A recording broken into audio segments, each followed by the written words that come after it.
Hello and welcome. It is Wednesday, 16 July 2025.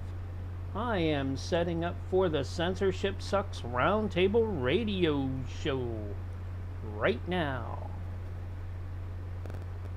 We're getting ready to get everybody in, and we're going to do a pre-show. Once we get the pre-show up and rolling, I will get the rest. That's right, the rest of the shows going for the night. Hope everybody had a great week. It's hump day, so don't worry. We'll get through it. You know, hey.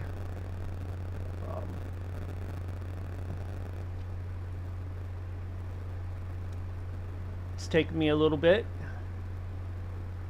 get everything up and rolling, but we're gonna get this going good.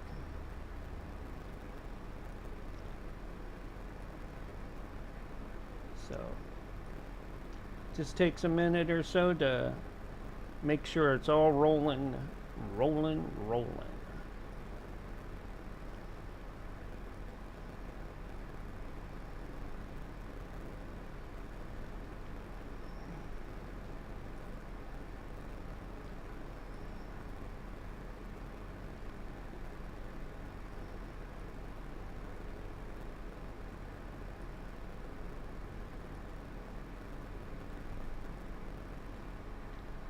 But I'll get it going, that's for sure. Might take me a minute or two.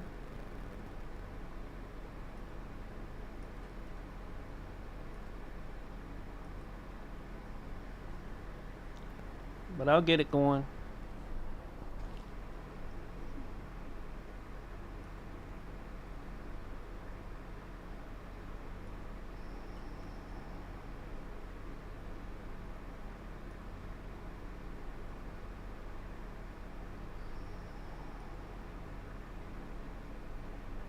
Just you wait and see.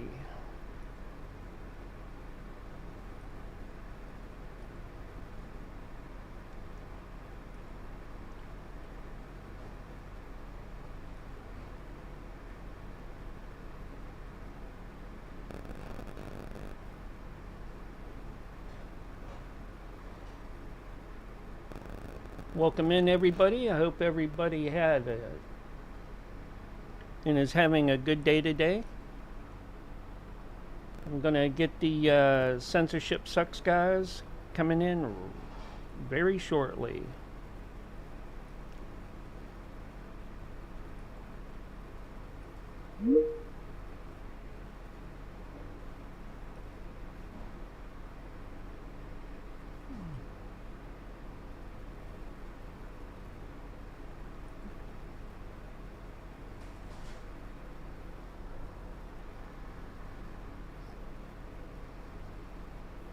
Calling them up, making sure that we'll get everything going. Hey, what's going on? Not much. How are you doing tonight? Good. Just checking out your new avatar. My new avatar? Oh, yeah. Yeah. I like it. Thanks. I put that up last night. There we go. Is Barry coming in? Yeah. Okay. Okay, got everything going there. We're good to go there. Oh, there he is. Still doing okay, some cool. setup stuff, but we'll get it all going.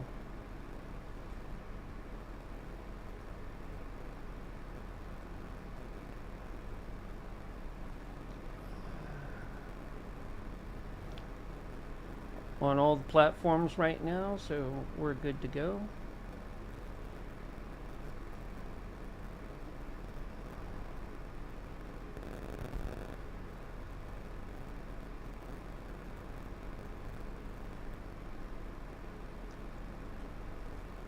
Had a little bit of a catch with BitChute tonight. I don't know why. Sometimes it comes on quick and easy. Other times, you know, hey, it's like gonna fight me.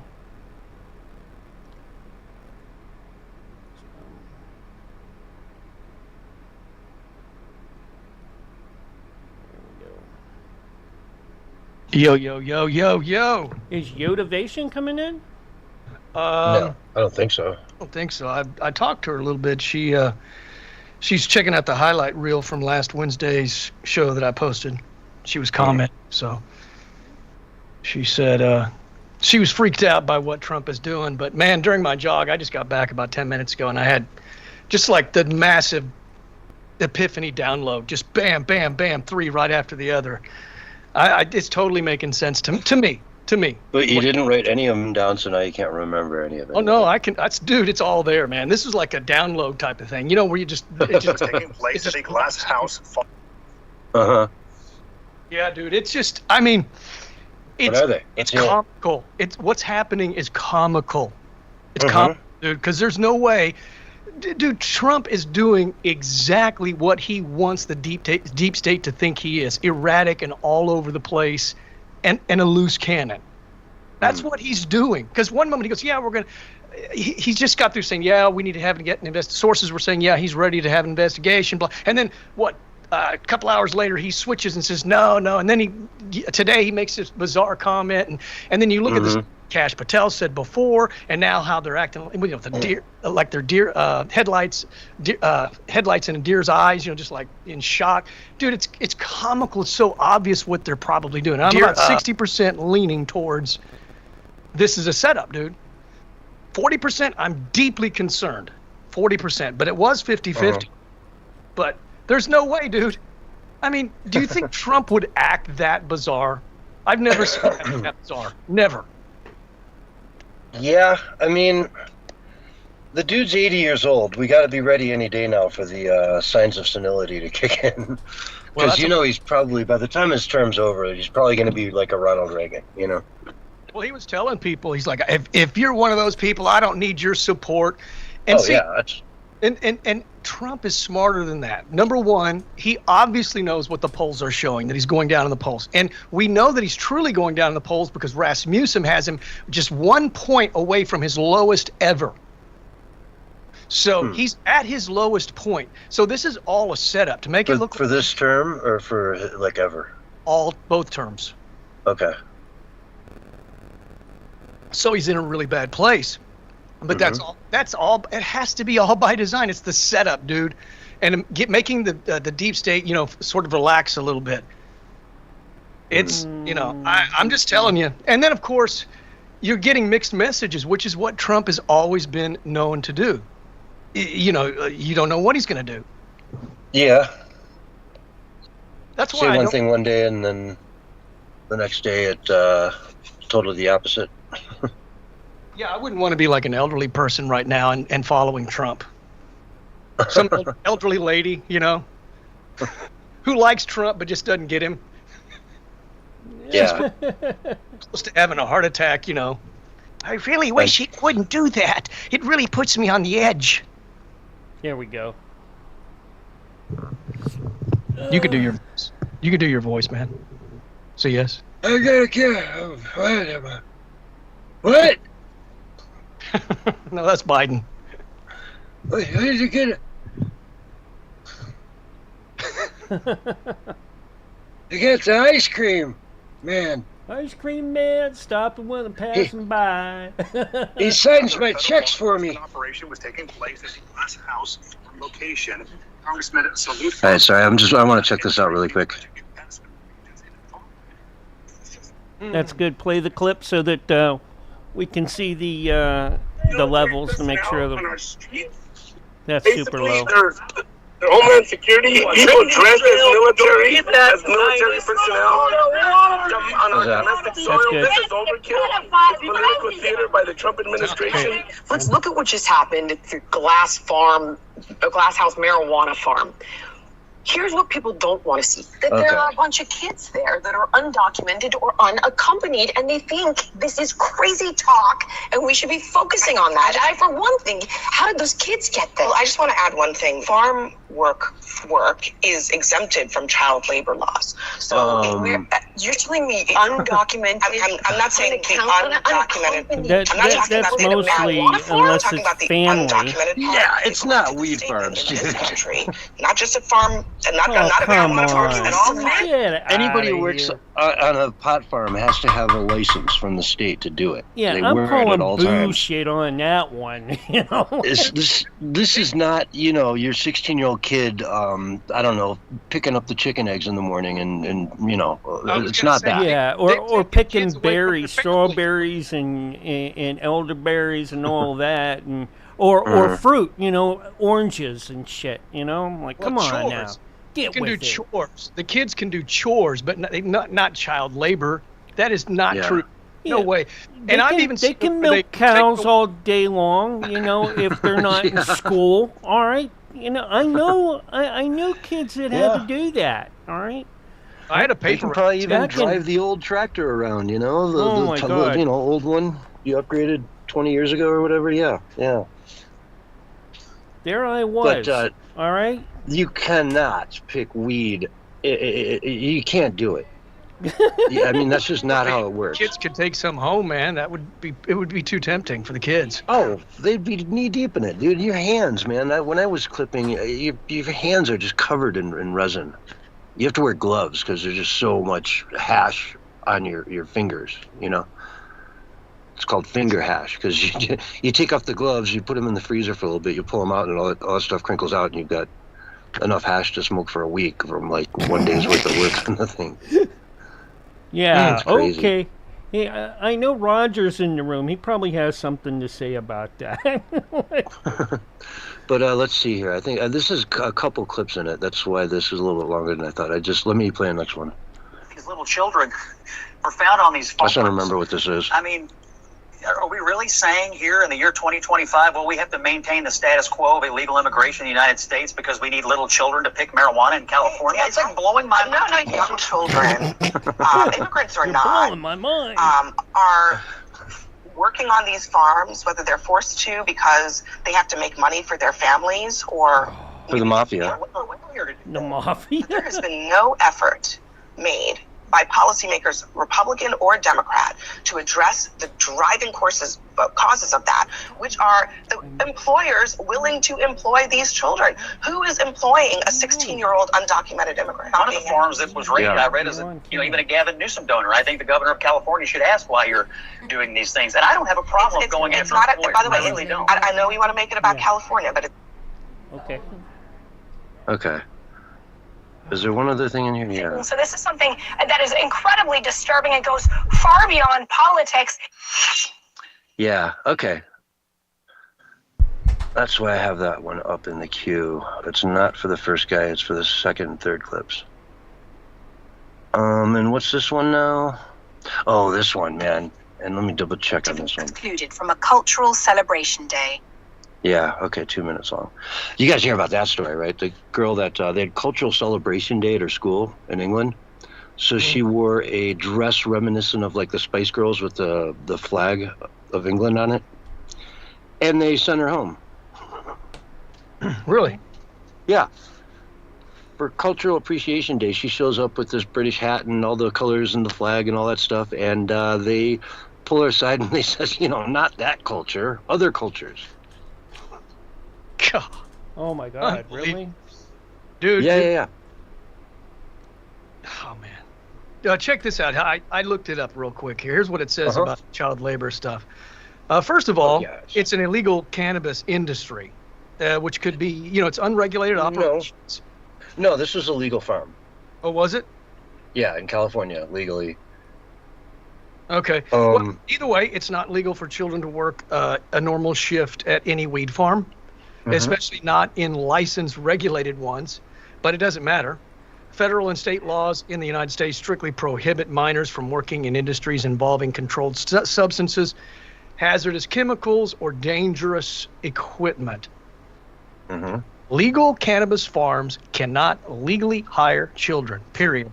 Illegal grows, which often operate in remote areas, have been caught also using child labor, just like in some other underground industries. Some outlets, fake news outlets, may be highlighting, I added that, by highlighting these fringe cases to make broader political points on either side. Well, yeah, I mean, we should bring it up because what they're doing is illegal. And how many of these kids that are 10 years old are going to start smoking weed? I don't think 10 years old you should be smoking weed. I'm just saying. I think even weed smoker would be like, yeah, you shouldn't be smoking it weed while your brain is developing. Yeah. And dude, while you're in there, and I mentioned that the trimming, because that's like really the most intensive part, right? You take the stalk, the whole stalk when you're, harvesting, and you just hang them up, right? You hang them up to dry in a climate controlled room for, I don't know, 4 or 5 days, 6, and then they're dried out, and then you have to trim them. And trimming is probably by far the most labor intensive part of the processing. And the hash part is the more potent part. So I'm going to ask a kind of a stupid question because I'm not real informed about it. But I know back when I was in high school and I experimented with weed, we would eat the weed every now and then. I can't remember really getting high. But can you get high from it as well if you ate it? If you ate it, no. It doesn't get you high. All right. Maybe we were just so stoned we decided to eat some. I can't remember. It was high school. Or maybe like one of the seniors that sold you when you were a freshman, right? They sold you that and it was really just Skittles. Well, I mean, that homegrown stuff wasn't always very good. I mean, there's edibles. There's such a thing as edibles, right? Pop brownies have been around forever. You can eat those. But what you have to do to activate the THC in cannabis is, you have to raise it to a certain temperature. And then it activates, and now it'll get you high if you do anything with it, really. That was my stupid question, because I don't know. So that's what I was saying. I just wondered if they could be, chewing on it and getting high as well. No, you can't just, buy a bag of weed and, start chewing on it. Put a bud in the corner of your cheek and just suck on it while you're driving. Yeah, it's not chewing tobacco, and you're going to get a light head rush. Yeah. I mean, if it worked, people would probably do that every now and then. I've never, ever heard of it. I've never tried it. I think it's just high school, but I was probably so stoned that I just let me eat some of this. Yeah, but no, it's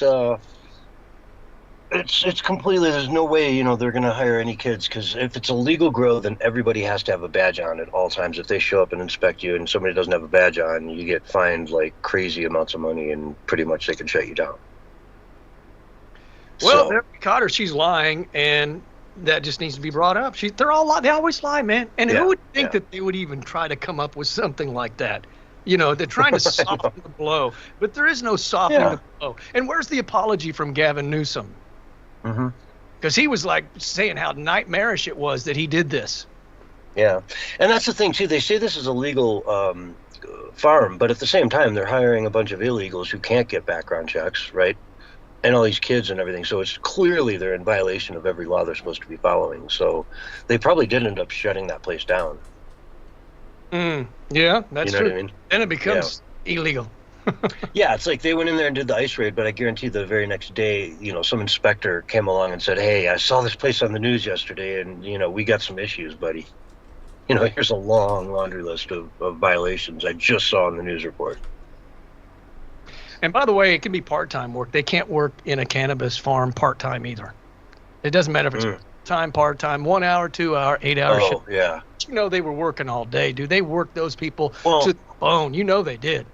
And if you've ever been in a cannabis shop, there's always like a front room kind of thing that's separate from the counter and back where, just to step in here, Doc Tour 420 says, kids yearn for the mines. For the mines.com? That's what kids yearn for the mines. Yeah, yearn for the mines in capitals, all caps, mines and caps. Mines, like the website. No, not the no, like you mine coal, oil, not oil. Oh, but mines. Okay, gotcha. Yeah. Right. But yeah, no. If you go into a dispensary, you can't get in there unless you have an ID, ID that says you're 21. Right? And it's the same thing with a grow. Nobody would ever let anybody into the grow who doesn't have a badge, and certainly if they're not 21, you just wouldn't get near it. It's like, I don't know, legal grows they go through a lot of different hoops to make sure they stay, you know, in check. Just see the left trying to justify, well, a lot of these people come from Mexico and it's much hotter. They're used to the weather, and most of them are working over there. So it's culturally speaking, they're just, you know, it's different culture. They work over there at a young age, so it's different. So it's not really bad. I mean, I can just see all the like crazy thoughts that they have to try to justify, you know, they're forced. It's probably forced. Like I can't imagine that any of these kids are going, yeah, I really want to do this today. I mean, most be like, I want to go out and play and, you know, toss the frisbee around or go ride my bicycle, hang out with my friends and do whatever. But the last thing I was be picking. I can just see all the like crazy thoughts that they have to try if to. If the money's good, they might, you know, be like, whatever. I need some money to. Why are they hiring children? Because they're cheap. Yeah, but at the same time, you're right. It's for sure, you know, they're being forced to be there, and the money probably isn't good because they probably only get, you know, the cartels get half of it probably. Yeah, it's just amazing. I mean, they really have, the fake news has fallen to an all-time new low.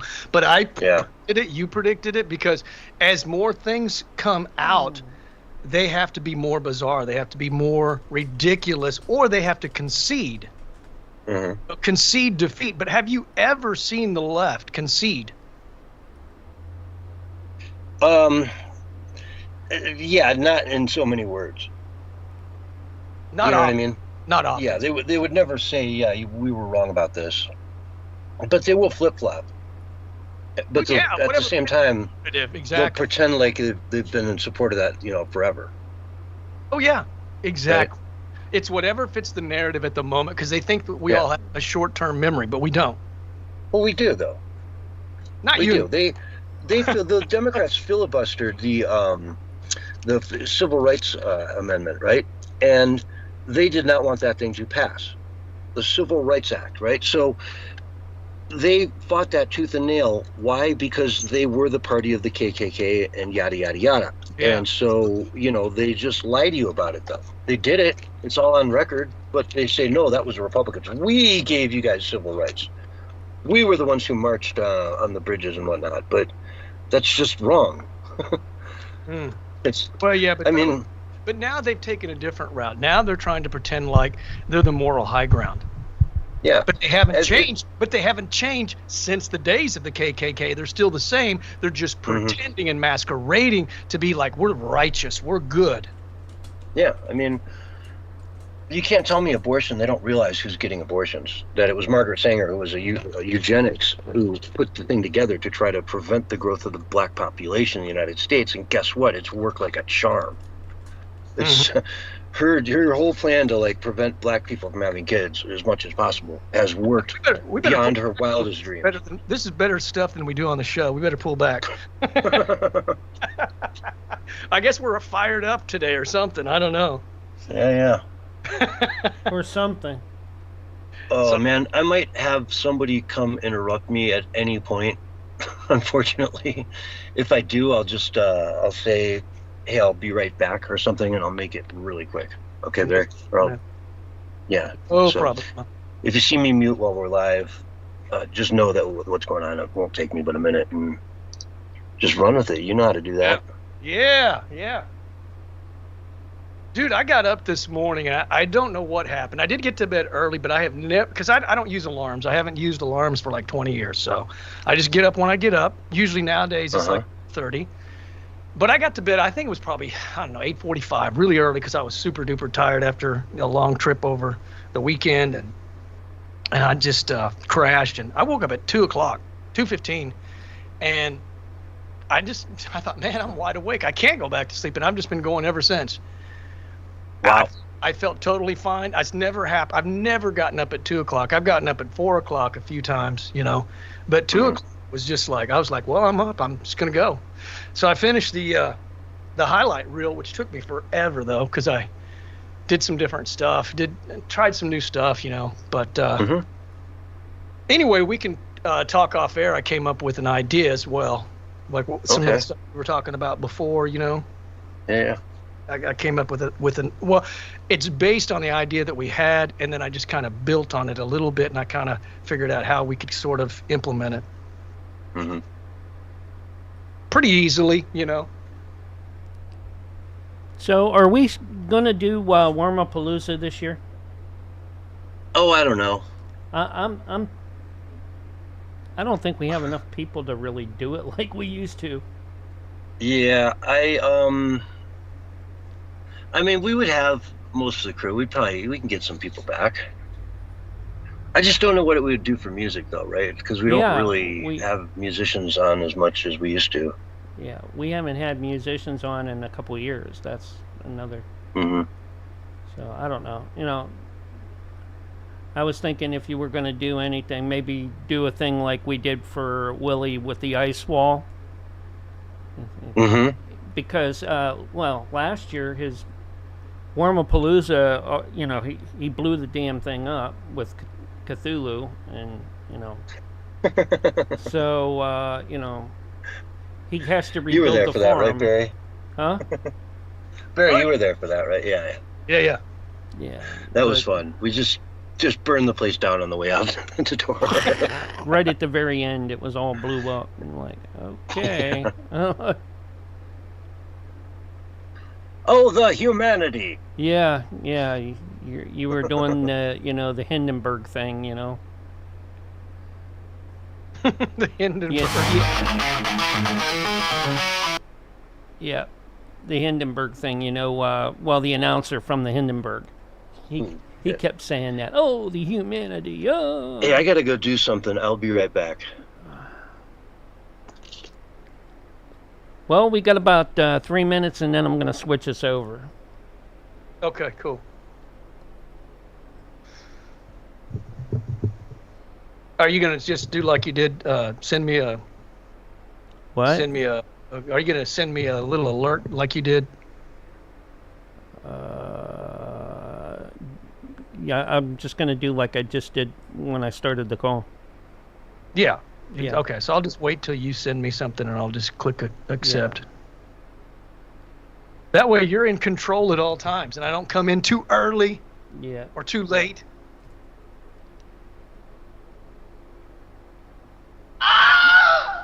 What was that?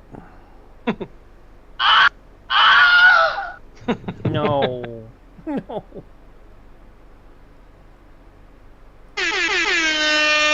Yeah, that's pretty popular on a lot of podcasts. No, gaming channels and Is it? Streaming platforms. Yeah. I'm getting ready to upload a very, very cool sample, and you're gonna love it, man. I'll probably break it out on the show at some point in time. You're gonna love it, man. It's good stuff.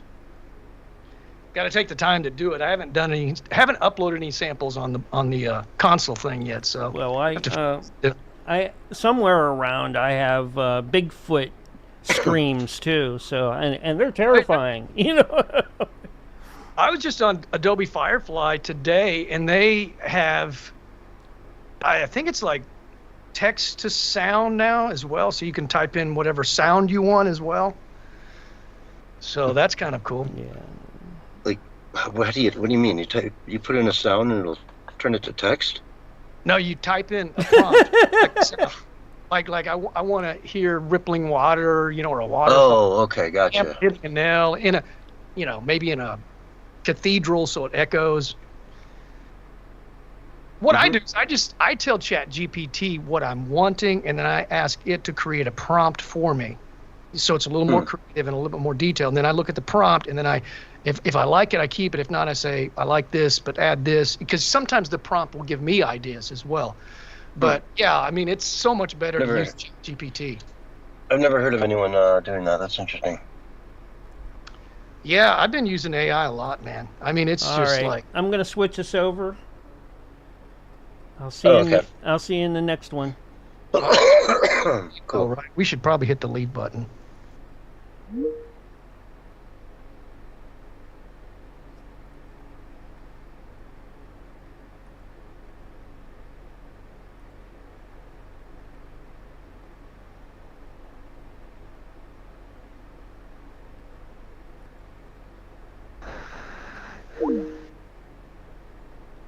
Hey, everybody here? Come on, baby. Come here, honey. Come on. No? Oh, do you want food?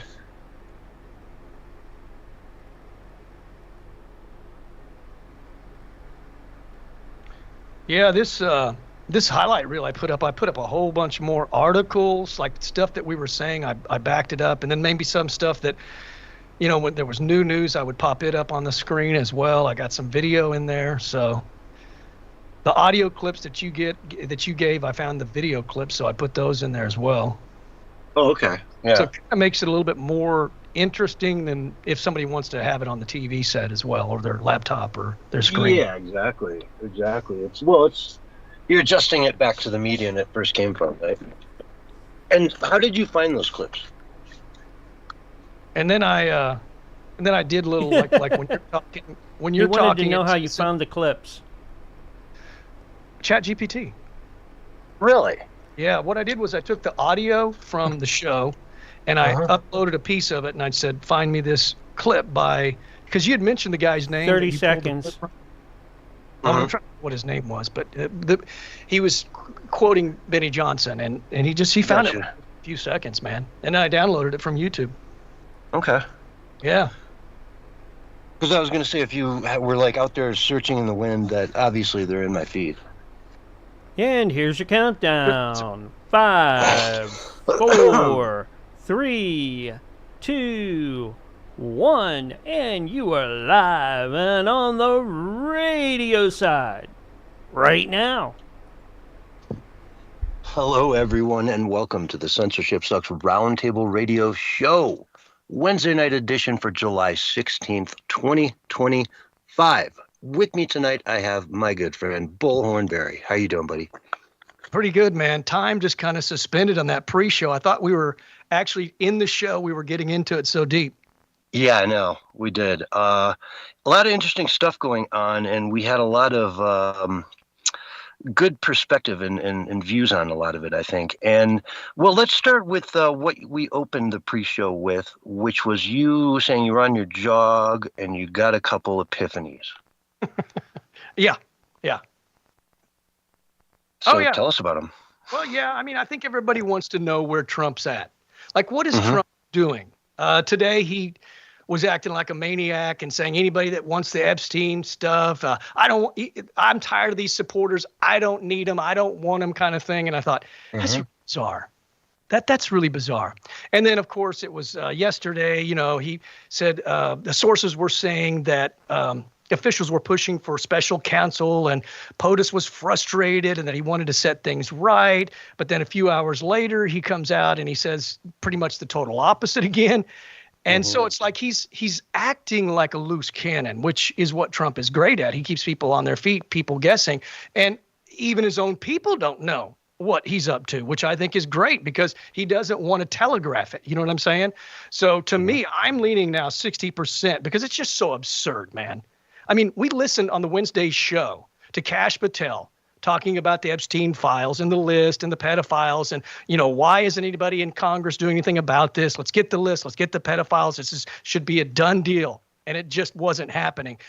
It's ridiculous to think that now they're walking it back. So I'm 60% leaning towards this is trolling, man. This is trolling. The Epstein list is coming out. Now, I'm taking the cautionary role, of course. So 40%, I'm deeply, deeply, deeply still concerned. And that's why I'm not pulling back. And I'm still going to continue to play my role of pushing Trump's feet to the fire, whether or not he's committed or not. Yeah, I would say so, too. And I didn't like what he said today at all. And let's dive into that. He put out a full statement here. Oh, okay, good. I guess I got to read this whole thing. The radical left Democrats have hit pay dirt again, just like with the fake and fully discredited Steele dossier, the lying 51, quote, intelligence agents, the laptop from hell, which Saddam swore had come from Russia. No, it came from Hunter Biden's bathroom. And even the Russia scam itself, a total fake, made-up story in order to hide crooked Hillary Clinton's big loss in the 2016 election. These scams and hoaxes are all the Democrats are good at. It's all they have. They are no good at governing, no good at policy, no good at picking winning candidates. Also, unlike Republicans, they stick together like glue. Their new scam is what we will forever call the Jeffrey Epstein hoax, and my past supporters have brought into this BS. Hook, line, and sinker. My past supporters. Hook, line, and sinker. They haven't learned their lesson and probably never will, even after being conned by the lunatic left for 8 long years. I've had more success in 6 months than perhaps any president in our country's history. All these people want to talk about with strong prodding by the fake news and the success-starved Dems is the Jeffrey Epstein hoax. Let these weaklings continue forward and do the Democrats' work. Don't even think about talking of our incredible and unprecedented success because I don't want their support anymore. Thank you for attention to this matter. Make America great again. So we're talking about this. How is this a scam?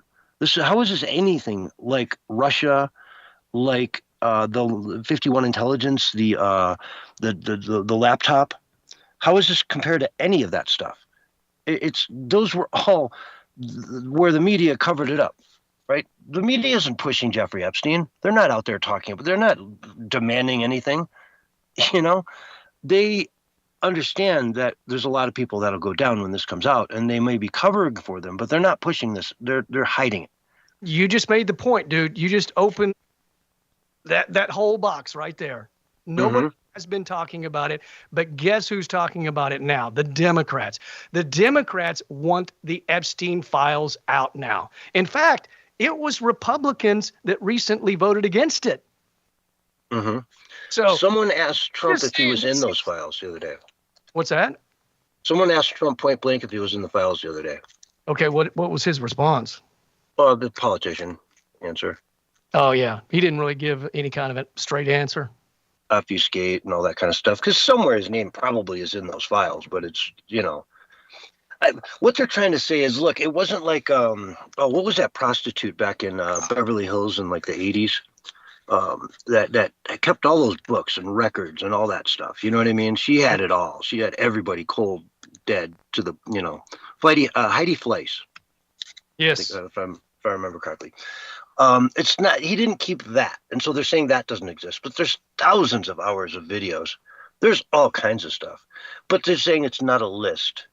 It's more like a expansive, you know, criminal, like smoking gun. But why are they hiding it? I don't know.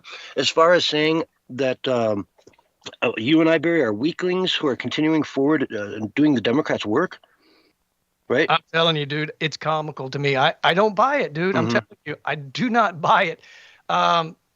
He's saying he doesn't want our support anymore. He doesn't want it. If we're going to like bring this up and treat it like a real story, it is. Yeah. He doesn't want our support. I guess he's just putting people, you know, on the back of their feet, and he's leaving people guessing. I don't buy it for a minute, dude. It's comical to me the way he's acting. I mean, Trump has always been a little bit of a loose cannon. You've always had a hard time figuring out where but this is over the top, man. And when I was doing my jog today and I was thinking about all these things and going over the clips in my head and the transcripts in my head, I started laughing because it seems so ridiculous. It seems less believable that he's serious about it. It really does. Yeah. That he's really saying, if you question any of this stuff, I don't want your support. That is, my Lord, that's every single YouTuber I've ever seen is, you know, thinks that the Epstein files or the dossiers are important. We need to get into this. They're real. They exist. The guy had an airplane named the Lolita Express. I mean, how out there and blatant can you be about it? Well, there has to be a reason why he's doing this. And I think it's because the Epstein files are going to come out at some point in time. But there's a good reason why he's kind of putting everybody back up against the wall, trying to figure out what, including his own people. Because, look, Rasmussen had him at 1 point away from his lowest approval rating, even going back, you know, to his 2016 to 2020 term.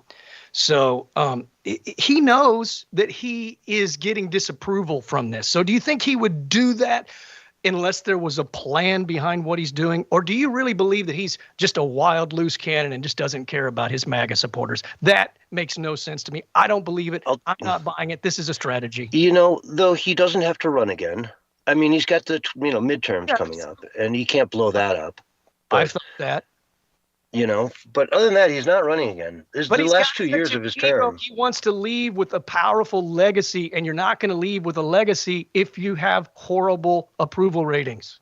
Mm-hmm. But if you turn the country around, turn the economy around, put everything, like he said, the first 6 months of his presidency, this term, have been insane. It's like the best time for America ever. I mean, we've never had anybody doing the things he's doing, closing the border, getting rid of the criminals, going in and inviting all of this capital into the United States to the tune of trillions, well over $10 trillion in investments are being made in America as we speak. Folks, those are jobs. It's a stupid amount of money. It really is. Mm-hmm. But they know if they make it here, it's, no, what do you call it? No tariffs. So they're making them here. Well, if he's doing what you're saying he's doing, which, that's us wargaming it, and I think you make some good rebuttals, then he's testing the water to see how low his ratings will go if he just comes all out, and just his own supporters. Because, now, when the next Rasmussen report comes out, I bet it's dropped another point, and he may actually hit his lowest approval rating, but both terms. In both terms, yeah. Yeah. Which, so he might be testing the waters, and you may be 100% right. Maybe he has no intention of bringing out the Epstein files, and maybe he thinks he can just ride off of, everything else and have his legacy. I find that highly unlikely, but I think it's a good argument. Mm-hmm. And, we talk about the midterms. Now, do you see what Texas is doing with their gerrymandered districts? Tell me. Okay, so, they've got basically a supermajority, the Republicans do in Texas, obviously. And the Supreme Court has ruled that the prior districting that was done incorrectly, illegally, if you want to say it that, whatever. And so they're going to redraw the districts with the Republican supermajority there to approve it and pass it. And so they're looking at picking up about 5 seats alone in Texas, just from redistricting. Okay. All right. And so that's 5 seats right there alone in Texas. And that's a really big start. Now the Senate, hey man, you stay strong, you do your thing, and the Senate will follow. But it looks like the House, I mean, I'm seeing videos out now where people are saying, yeah, it's already won. Like this move in Texas wins the Republicans the House in the next midterms. Unless he just tanks. Yeah, unless he just completely tanks and tells people I don't want your support anymore. A lot of people upset, man. So I don't know, Is he taking a gamble? He's taking a gamble no matter what he's doing. Either way he's going, he's taking a gamble.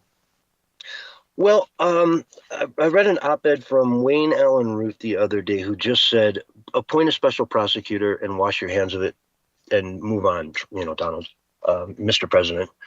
Just get a special prosecutor, somebody you trust, like a Matt Gaetz or somebody, and let him run on it. Go to town. He doesn't have to worry about it again. It just does what it does. Well, I mean, for him to pretend like it's not a big deal, he knows it's a big deal. He even talked about it on the campaign trail. That's why I'm saying this whole thing seems like a charade to me. And I don't know exactly what the end game is behind it. You know what I'm saying?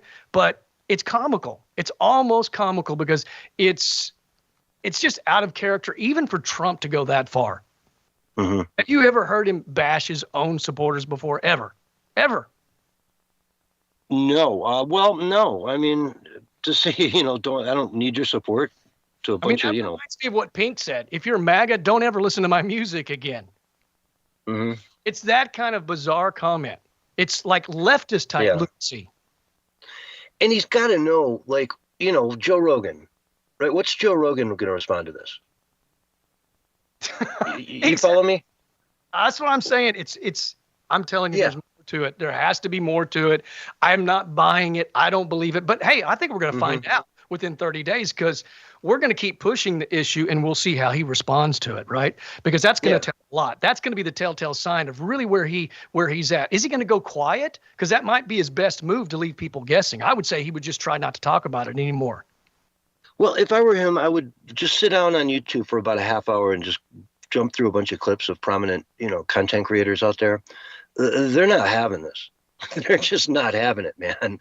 Nobody that matters in any part of the media, except for possibly the exception of maybe like a Sean Hannity, are letting this go so easily. Or Ben Shapiro. But both Ben runs to his own tune. What's the guy's name? Greg Levine. He's kind of that way as well, probably. Yeah, but I mean, Dave Rubin, what's up? Asman? Tim Cast is probably, 100% Tim Cast with us. Yeah. So, yeah. Yeah, exactly. I mean, there's so many content creators out there. Asmongold, I know what he's feeling. Benny Johnson, Alex Jones, Owen Schroyer. Yeah. I mean, the list Sargon goes. of Akkad. Yeah, exactly. You listen to all these people, and they're all saying the same thing: is what's going on here? They're sounding exactly like us. What's going on? Right. It's just hard to fathom how this could be, but it is what it is. Let's see. Dershowitz, while we're on this, let's talk about Alan Dershowitz clarified his stance on the and what exactly is the Epstein files. Let's play a clip here. Is the government hiding a client list or anything that the Trump administration could release tonight? No, there is no client list. There never has been a client list. A client list suggests that Jeffrey Epstein made a list of people to whom he trafficked women. What there is a redacted FBI affidavit from accusers. There are several of them. From accusers that accuse Jeffrey, that accuse various people of having improper sex, and that has been redacted. The names of the people accused have been blacked out. Now, of course, because I was the lawyer and I did all the investigations, I know who all these people are. I could figure out, based on everything that I saw, who Mr. X is, Mr. Y is, and Mr. Z. I can tell you right now, none of them are public figures who are currently in office. Some of them were previously in office. Some of them are dead. But there is no client list. And the redactions could be undone if you go to court. So many of the things that are being suppressed by two judges in Manhattan, and they're doing it largely to protect the alleged accusers who are, in the view of the judges, victims, even though we don't know what their actual status is. But the judges have issued orders, which is why I can't disclose things I'd love to disclose, saying that you can't disclose this information. But Pam Bondi and the Justice Department and Donald Trump are not responsible for that. I don't know of any information that they could disclose that they haven't disclosed. Now, maybe there is some, but I'm simply not aware of it. And so I think it's important to place the blame where the blame deserves to be placed. The vast majority of people who are in the files, and I know them all, I've seen all the names, the vast majority of them have already been disclosed. They're in... Yeah, like Prince Edward, Chuck Schumer came to mind, right? Yeah. Yeah. So, I hear what he's saying, and it could be true, but you'd think Pam Bondi, leading the Justice Department, would be able to go into those courts and say, why is this being withheld? I guess they're only accused or whatnot, but I don't know. What do you take from that, Barry? It's not a report. The American people have no official report. They were given that bogus, 5 or 6 page thing that they gave to a bunch of influencers, and it was just all stuff that was regurgitated from before. So, if they're not going to do something about it, then they would already have worked up some kind of a final draft and presented it to the public and said, here's everything. And as you can see, there's nothing there. But that hasn't happened.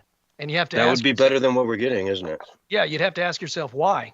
Because it seems like to me there's some maneuvering going on to get it out. And even Laura Trump said that it's going to come out. Yeah. I think she said that on the Benny Johnson show. So, and to have some faith and have some confidence that, this is going to come out and all that kind of stuff. But we'll see, man. But, like usual, we just don't know what Trump's doing half the time. He's just, And I guess in that sense, he is a loose cannon. Mm-hmm. Yeah, he is. And, you know, it's interesting. Like I say, the last 2 years of his presidency are going to be really, he's going to go out there and do exactly what he thinks is best for America. He's not going to give a crap what anybody thinks about it. You know what I mean? Mm-hmm. He really is. It's once he doesn't have to run for any election, he's got no elections in his path. You're going to see Trump completely 2.0.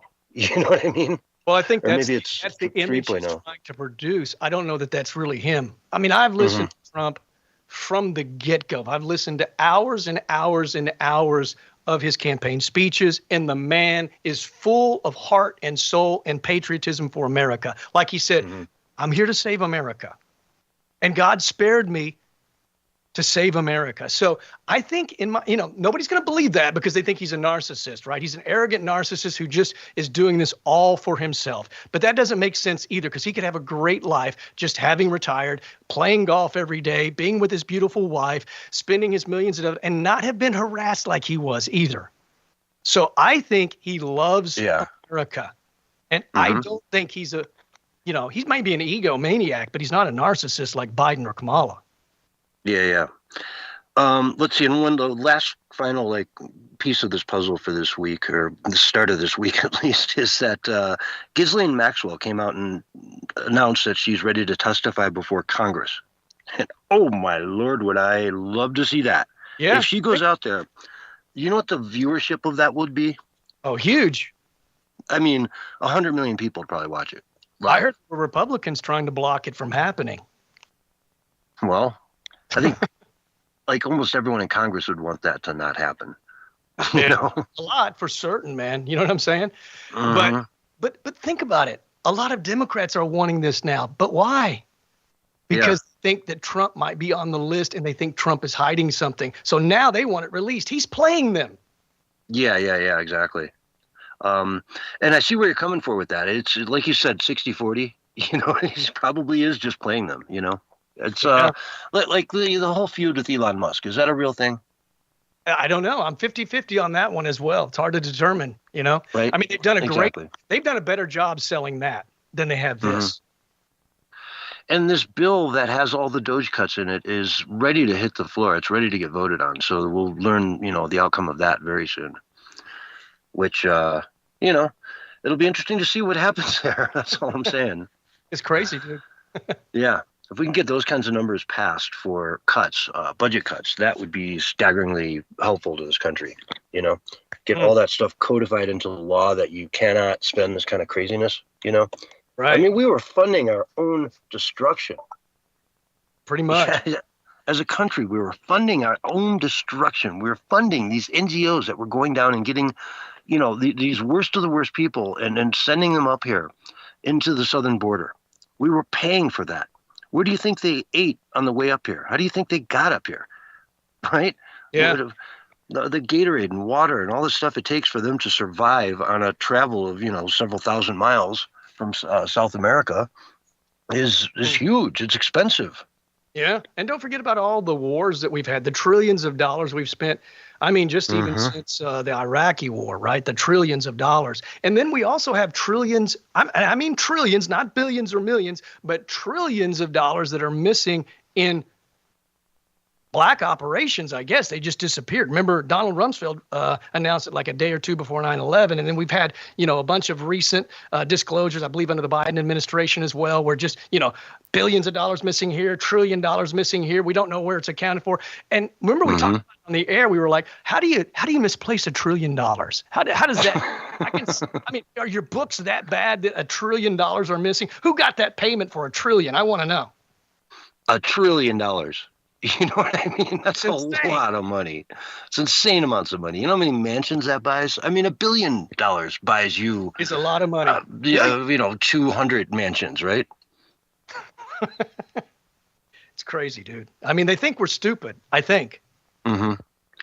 Yeah, it's staggering amounts of money we're talking about here. And you can't it just doesn't go under the table like that. But we saw all the scams. We've known about them for years. Remember the $90 hammers that the Army was buying? Yep. Screwdrivers for like $750. Lampshades for $1,000. Lunches for the military, provided by Burton in the Iraq War. I mean, come on, really? $100 or $50 or whatever it was. It was a lot of money for back then for a lunch. Yeah. But they're talking about. Go ahead. Sorry, go ahead. No, go ahead. Oh, I was just going to say they're talking about putting like a crazy stupid amount of money into the renovations at the Treasury building, like billions.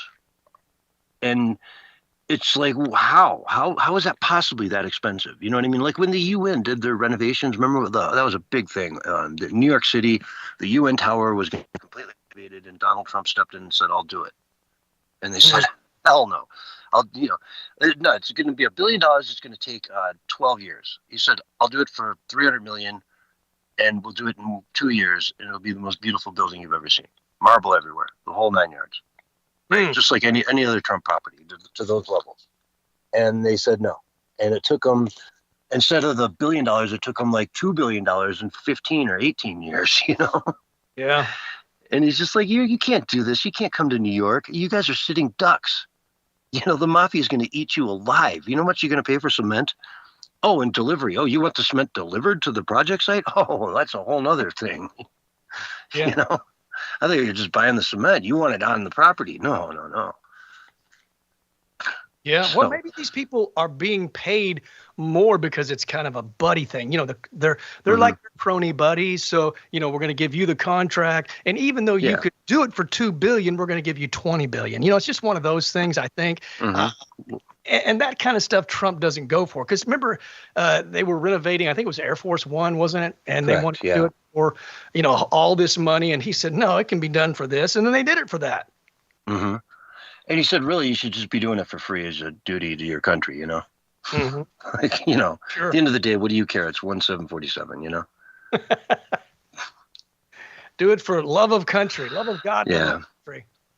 But on that note, let's take a break, folks. We'll be right back with more of the Censorship Sucks Roundtable Radio Show right after this. This just in. Wobbly said that the New York City police have possibly averted a bombing. They pulled over a van on a traffic stop and found 30 propane tanks and several 5-gallon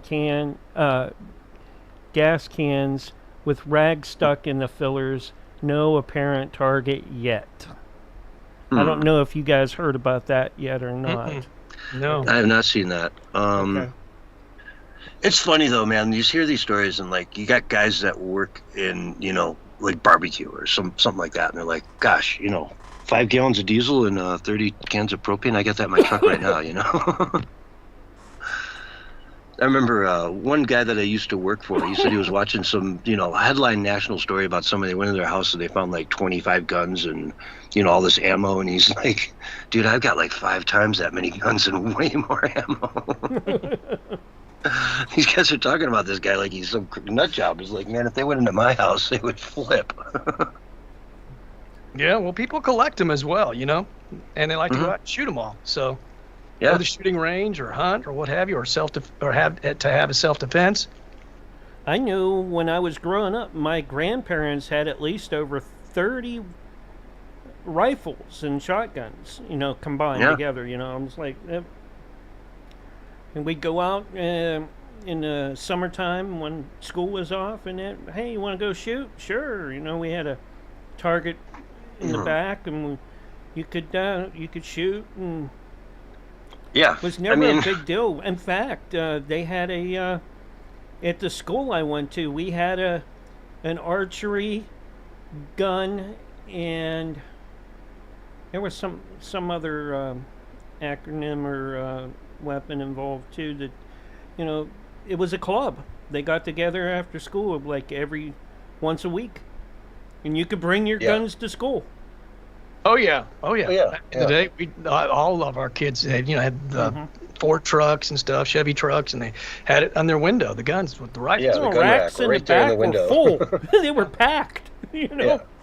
And right there in the open. I mean, anybody could walk out of the parking lot and see the kid's got a gun in his truck. But like, Wobbly also it wasn't a big deal. Wobbly also said there was a 7.3 earthquake in Alaska just a few minutes ago. Doesn't surprise me, man. New Jersey and New York City got hit with some massive flooding as well. Yeah.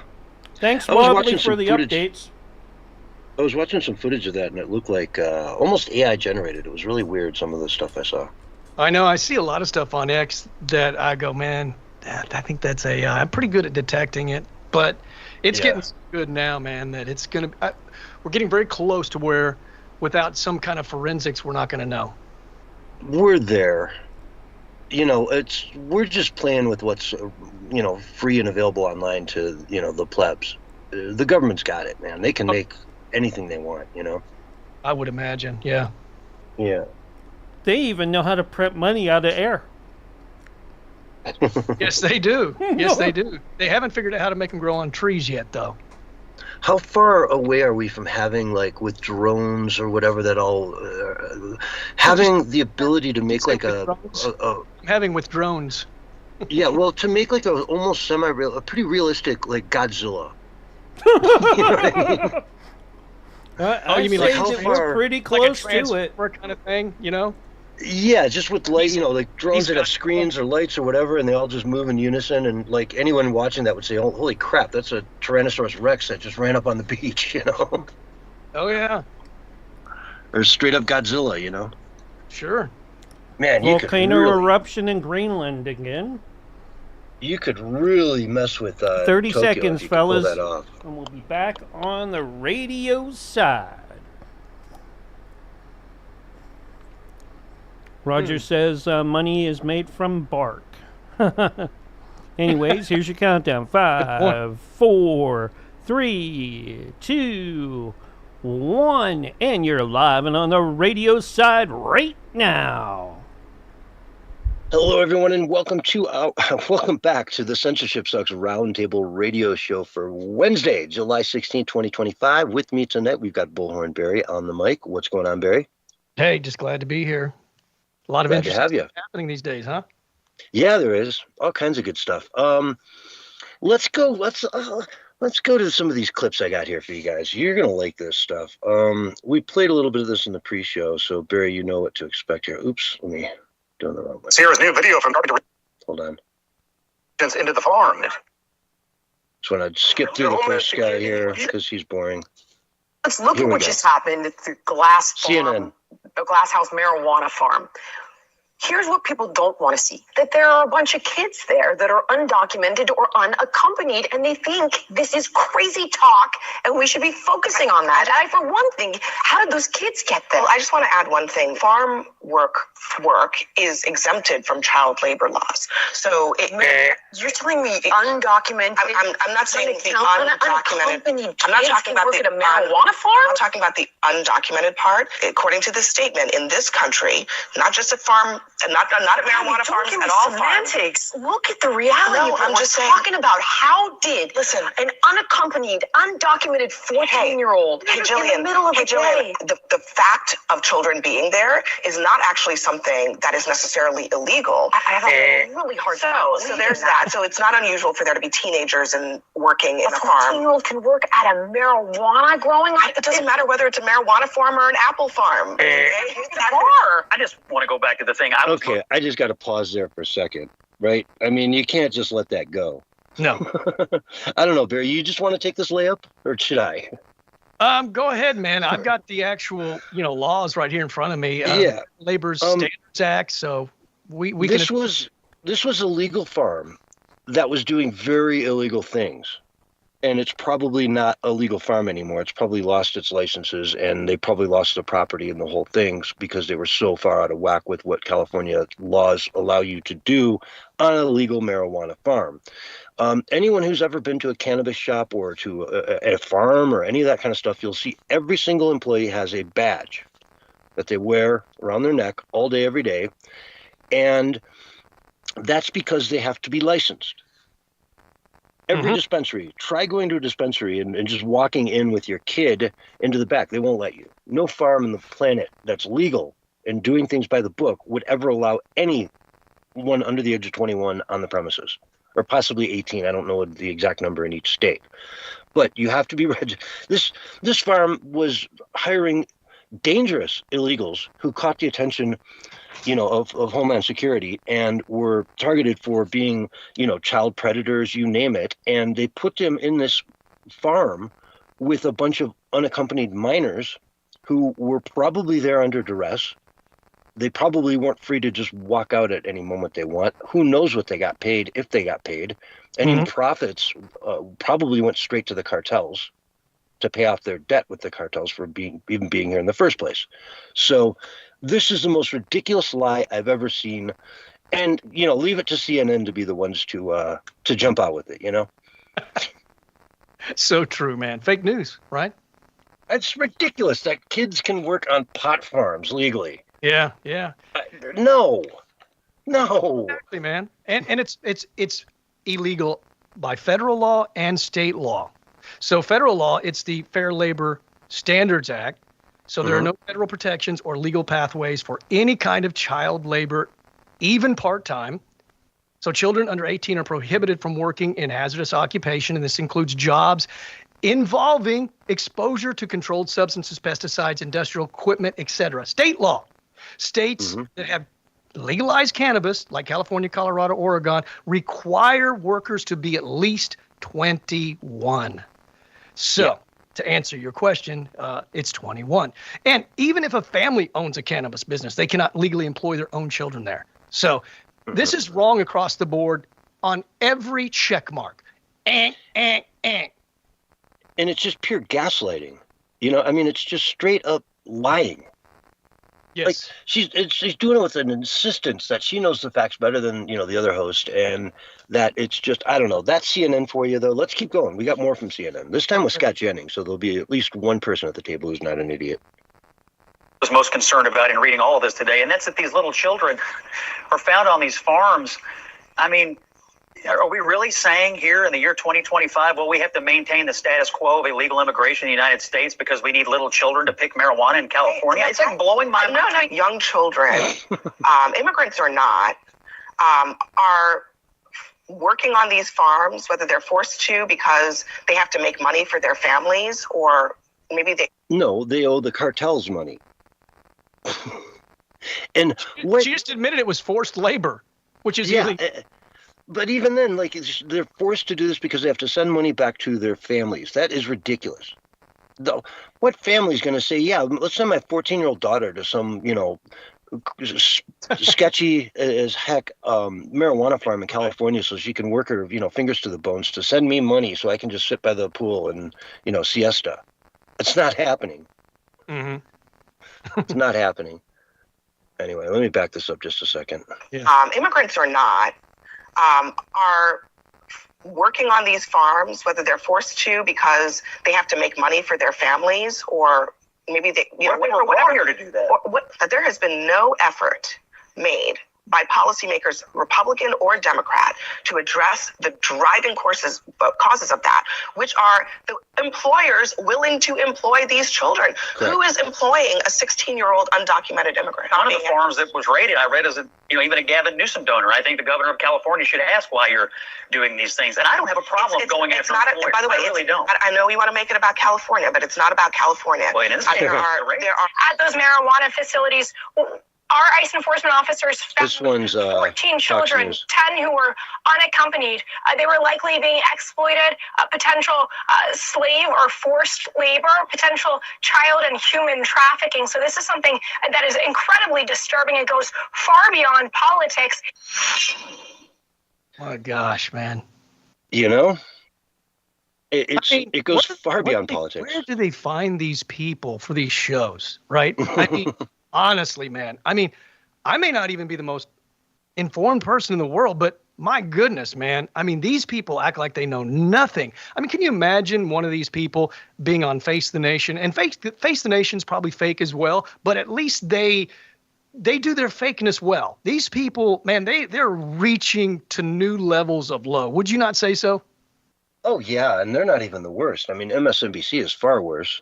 Then you got guys like, I forget his name. I try not to give him any credence. That one loudmouth runs his show, I think, from his mother's basement at this point. But, yeah, there's a lot of those, and they just kind of go along with what's out there. I don't get it. They don't really have any moral compass, you know. They don't take notes like okay, I'm going to have some good rebuttals, but it's like they're just speaking off the cuff without knowing anything. That's what it sounds like to me. And yeah, it's embarrassing, and it's embarrassing that so many people pay good money out of their wallets to watch this stuff. You know, that there's still people left that are willing to, you know, just pay a cable company to put out this kind of propaganda. And mark my words, it's the cable companies that are responsible for this, you know, because they're allowing CNN to exist when no one's watching them. If they had a proportionate budget to the number of people who actually watch CNN, they would be, you know, they'd be working out of a one, you know, 2-room office somewhere in the suburbs of Atlanta instead of a 20-story building in downtown, you know? Yeah, I think Communist News Network is pretty much on its way out. They're probably going to get bought out by somebody or just collapse, one or the other. Yeah, it'll be interesting to see what happens to it. I think they're on the chopping block right now. They're attempted to be sold by their parent network, and they're already starting to feel the brunt with a lot of people getting laid off recently. You know, they're just going after the people that are making the big bucks, and they're like, you guys kind of suck. Let's just, you know, get rid of you guys and let's bring in some new people, because, you know, you shed the fat, you go to the top and you can shed a lot of fat real quick. Well, the question, will it be just a facelift and more of the exact same thing? You know what I'm saying? We got a new owner, so it's different, but yet it'll be just the same thing because it's the same kind of people buying the station? Or is somebody that really just wants fair and balanced news going to come in and buy it up? Now, if it's the latter, that might actually be a good thing. And can a cheetah change its spots? You know what I mean? That's a good question. Yeah. Have we ever seen that happen with any of these networks that say, hey, I mean, CNN's kind of trying to do it a little bit by bringing on Jennings. Jennings, but they still have the same horrible people in these positions. You know, well, I think the only people willing to speak that kind of nonsense are kind of people that just aren't too sharp and they just want a good paycheck. I mean, that's just my guess. Yeah, they think that's what the people want or something. I mean, how do you get a good paycheck by just not being informed? And, you know, how does that correlate to getting that good paycheck? Well, they got the C list, man. You know, the A team is with Trump. You know what I'm saying? Like the conservative talk show people, and not even on the radio, but just on social media, are better than them. Yeah, and a lot of them get many, many, many more views. You know, which, you know, Trump seemed to tap into pretty well during the last election by doing a lot of the things that Kamala wouldn't or couldn't. You know, she didn't go on Joe Rogan. At the end of the day, she did not go on Joe Rogan. It's not that he didn't, you know, adhere to her demands or yada, yada, yada. She didn't go. The offer is you go to Joe Rogan, you go to, Austin, you go to his studio, you do 3 hours, and then you go probably have a beer or a, you know, healthy protein shake or something afterwards. And, you know, that's the deal. I think the paradigm shifted, and anybody that is like a really good talent actually wants to do good for the American people now, because we've shifted away from sort of the crazy people controlling everything. So all they're left with is kind of like I've talked about, C-list and D-list people. You know, just compare it to like Kathy Griffin of news. You know what I'm saying? Yeah. That's what they have. Rosie O'Donnell, Ellen, you know, and they're all fallen, right? Ellen's gone, Rosie's gone. None of them are working. I mean, it's the whole charade is collapsing, and they're being fully exposed, man, in this great season of disclosure, as I've talked about. And Roseanne Barr is the one among them that still holds her composure and looks good today, smart, you know, sounds good. It's amazing. Yeah. Not Rosie O'Donnell, though. Rosie O'Donnell is pretty out there. Yeah. Anyway, it's shocking to see how fast some of these people fall apart on the left. They just turn into these wicked troll-looking people that they aspire to be in the inside. You know, I mean, Kathy Griffin. We saw some pictures of her come out last week that were just shocking. And you know, as far as Rosie O'Donnell's concerned, she should be a citizen of the United States until the day she dies. And I think it's amazingly bad optic for Trump to, you know, even threaten that to her. I think he's totally trolling her, dude. I don't think anybody that knows Trump thinks he's being serious. Like, he's trolling her because he knows that's going to get under her skin. Because obviously he enjoys having her live, having him live rent free in her head. So I don't think that's serious at all. I don't think even the mainstream media took that serious. Nobody took that serious. It's just him trolling. There's no way he's going to take away her citizenship. That's a joke. In Ireland too, it's like you think the grass is always greener. I saw this story that just came out about this black lady from the United States who was sick of all the discrimination, so she moved to Russia and got it like 50 times worse. She was tweeting literally from a hospital bed after somebody had punched her. How horrible it is over there. So you get what and she living in Ireland, I wish her all the luck, but I can't imagine spending your entire life in LA and then going to Ireland is going to ultimately be the way to go. Can you imagine if a Trump wins in 2028 and then 2032, and I don't mean Donald Trump, but a Trump. Yeah. There's a lot of different Trumps. Eric Trump, there's Laura Trump, there's all kinds of Ivanka Trump. Or JD Vance would be just as bad.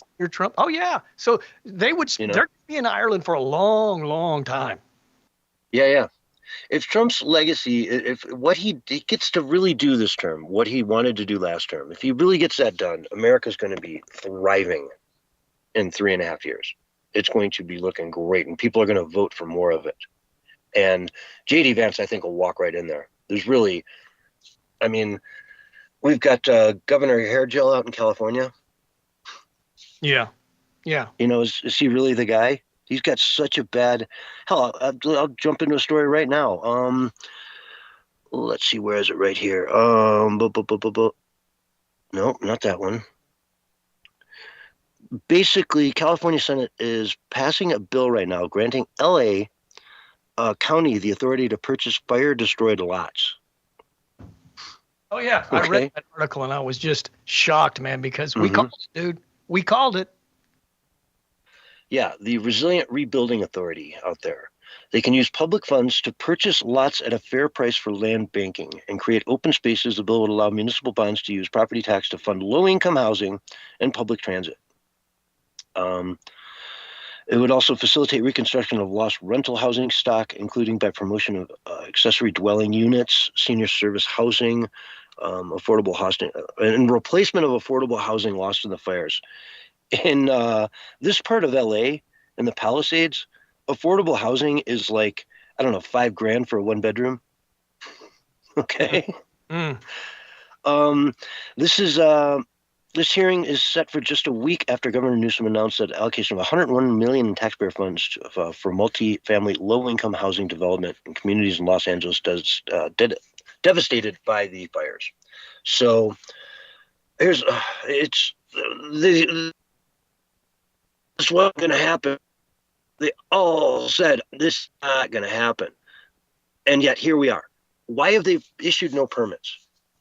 We've covered that story many times. Theory found to be true. Once again, they call us conspiracy theories for doing our due diligence and doing our research and finding out the truth. And then we report it and they go, that's nonsense. That's never going to happen. And we said, what's never going to happen is those people returning to their homes. That's what's never going to happen. In fact, a couple of weeks ago, we were just talking about how all that money that was supposedly raised by the, I believe it was the Hollyweirdos, none of that was accounted for. So nobody's getting that money. Somebody's getting it, but it ain't the Hollyweirdos.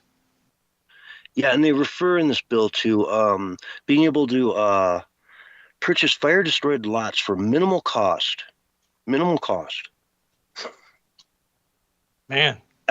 These lots are like $4 million a pop.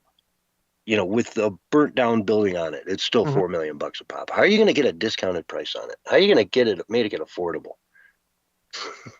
You don't give them permits. You don't allow anyone to ever rebuild there. Yeah, I think there was like 4 or 5 permits that had been given, remember? Yeah, there was at one point, I think that number's higher now, but it's not anywhere near the number of buildings that were destroyed. It's a tiny little fraction of what was destroyed. Well, they tie everything up in red tape intentionally, so then they can do whatever they want to do, man. It's just obvious these people are crooks and criminals, man. We've been calling it out forever. And if the right was doing the same thing, I'd be calling them out on it. Just like we've been calling out the Epstein thing. We're not a part of a cult, dude. We just want to do right. Exactly. And Governor Newsom is the guy behind all this stuff, right? He's making this happen. Why did they not fight the fire? Why didn't LA fight that fire when it came down? Why weren't they guaranteed? I mean, this is rich people. Think about how many celebrities were involved in all this stuff. You know, we're talking top of the line, expensive homes. And they purposely, I would suggest, allegedly, put the city, that part of the city and many parts of it, into a situation where they knew they wouldn't have the water to fight these fires. In Altadena, another very, very expensive area, you know, up in the hills looking out over the city. It's pretty nice up there. And again, they didn't have the water. Why? Didn't they know they needed more water pressure to fight anything serious? Didn't they know? They left it sitting there and exposed, and it still is today. If you're living in Beverly Hills and you think another fire like this can't just pop through tomorrow, you know, of course you know it can happen. And what are they going to do? They're going to pull up in front of your $50 million mansion, put the water hose on the fire hydrant, turn it on, and nothing happens. That's what's going to happen. And you're paying how much in property taxes to the city and the state? Yeah. More truth is coming out. More evidence is coming out that is pretty much telling us that it's not incompetence. It's incompetence on purpose, as you said before. And I like that phrase. That's why I like to use it. And it's kind of, you know, the same thing as saying it's a conspiracy, but incompetence on purpose. And I think that's what we see happening here. And it's just that kind of evidence is just getting stronger and stronger because everything can't be incompetence. And if it is, they all need to be removed anyway. But instead, they're promoted. Why? Because they were told to be incompetent. That's why they get promoted. They're not getting promoted for doing the right thing. They're getting promoted for doing the wrong thing. Intentionally by the state. It's like it wants to destroy itself. You know what I mean? It's like it wants to just be a former shadow of what it was and what it could be. I mean, California could be, I would move there tomorrow if they just tore up half the laws they have and said, you know, hey, we're going to start over and just, you know, no income tax, yada, yada, yada. Right. I'd probably move there tomorrow. You know, and love every minute of it. Living instead of just basically oppressing people and putting more weight on everybody, which is what the Democrats in California are good at. That's why people have been leaving in droves, man. You couldn't even get a U-Haul for a while. Yeah. Still to this day, I bet it's very difficult because it's not slowing down. The exodus is not slowing down. No. It's not going to slow down in New York either. I mean, how many people have left New York for Miami? Yeah. You know, how many billionaires just up and left and said, I'm done, you know? And that's money you don't get anymore. Elon Musk, all that money he's making, none of it goes into the California coffers anymore. You know, and the sooner what's left of his, you know, businesses there can get out, the better. You know, he wants out of there. Move it all to Austin. Yep. We were vying for him to come to Tulsa. We took our big giant oil man. I think he's like 65 feet tall or something like that, and made a Elon face and put a big Tesla belt on him. And we basically did everything we could to try to get him to come to Tulsa because Tulsa's pretty cheap, you know.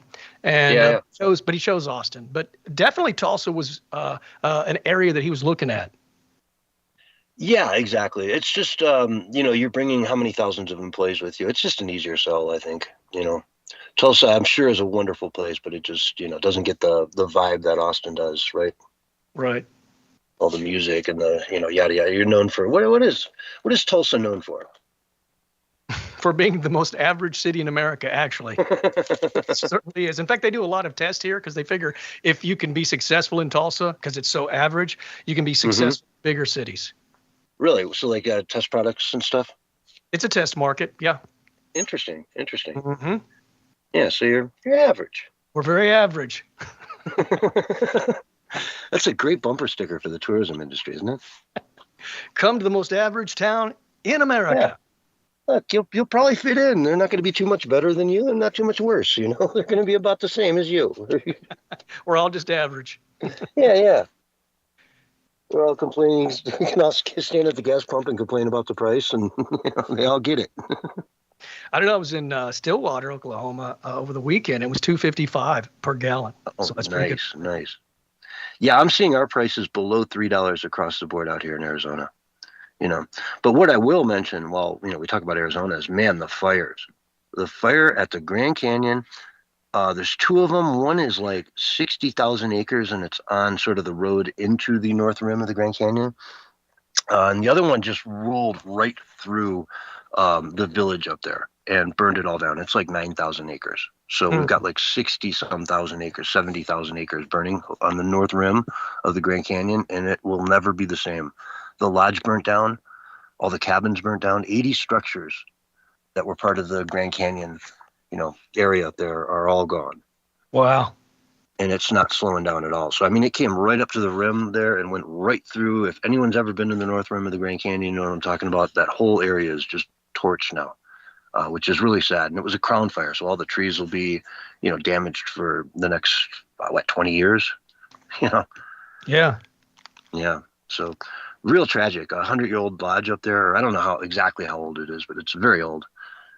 Historic place. And, it is what it is. So, folks, be careful out there. It's if you're in the West Coast, it's fire season for sure. So be very, very careful.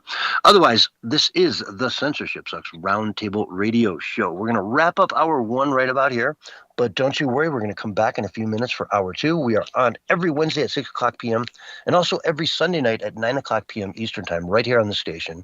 So come by and check that show out as well. We have a lot of fun doing the Sunday night show, and I think you'll really enjoy it. Our last one I'm still laughing about it. It was so much fun. But anyway, folks, we're going to go to break. We'll be right back after this. All right, we got about 3 minutes on this call.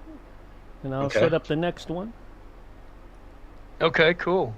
Sounds good. I'm going to just go ahead and hang up right now because I want to do a couple things. And it'll probably take me 2-3 minutes anyway. So I'm just going to hang up right now, and I'll be back in a minute. I'll stay with Barry then. Hey, cool. Barry. What's up, man? Yeah.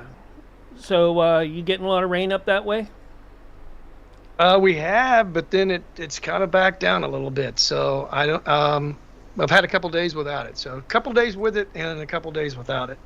So I mean, it's still more than what we would normally get for July. Yeah, same here. I don't get it. Most of the time we'd be in triple digits and dry as hell this time of year. You know, all the way into like September.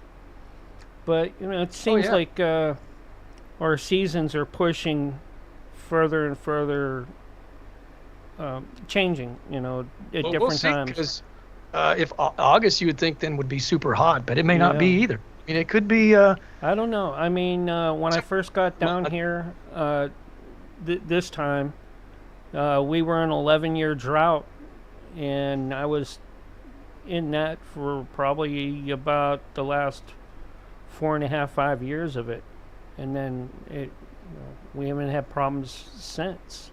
But that doesn't mean it won't come back. But I think a lot of it has to do with weather modification and stuff like that as well. I do too, man. I mean, I'm not trying to blame all of it on that, but it just seems ridiculous to be as crazy as it's been, and it's kind of been that way for about 6 months here in Tulsa. Starting in November, we had more rain in November in just the first 8 days than we had going back to 1932, or 31.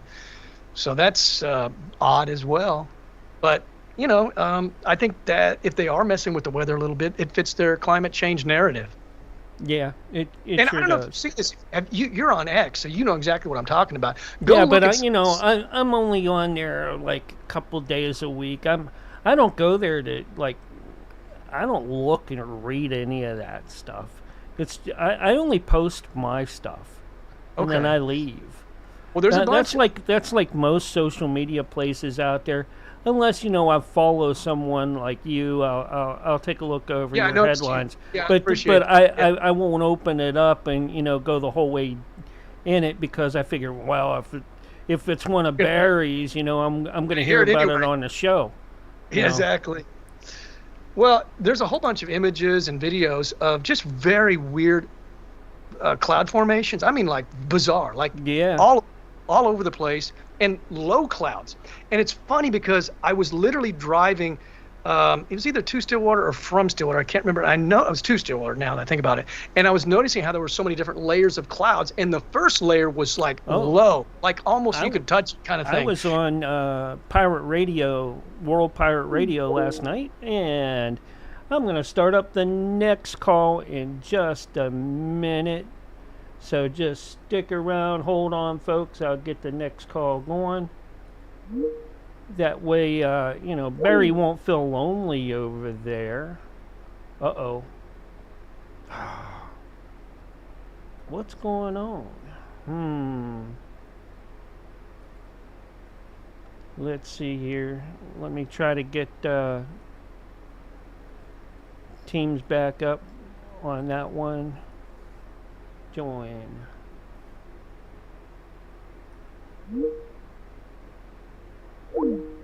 Oh. What in the world? Anyways, we'll go back to the last one.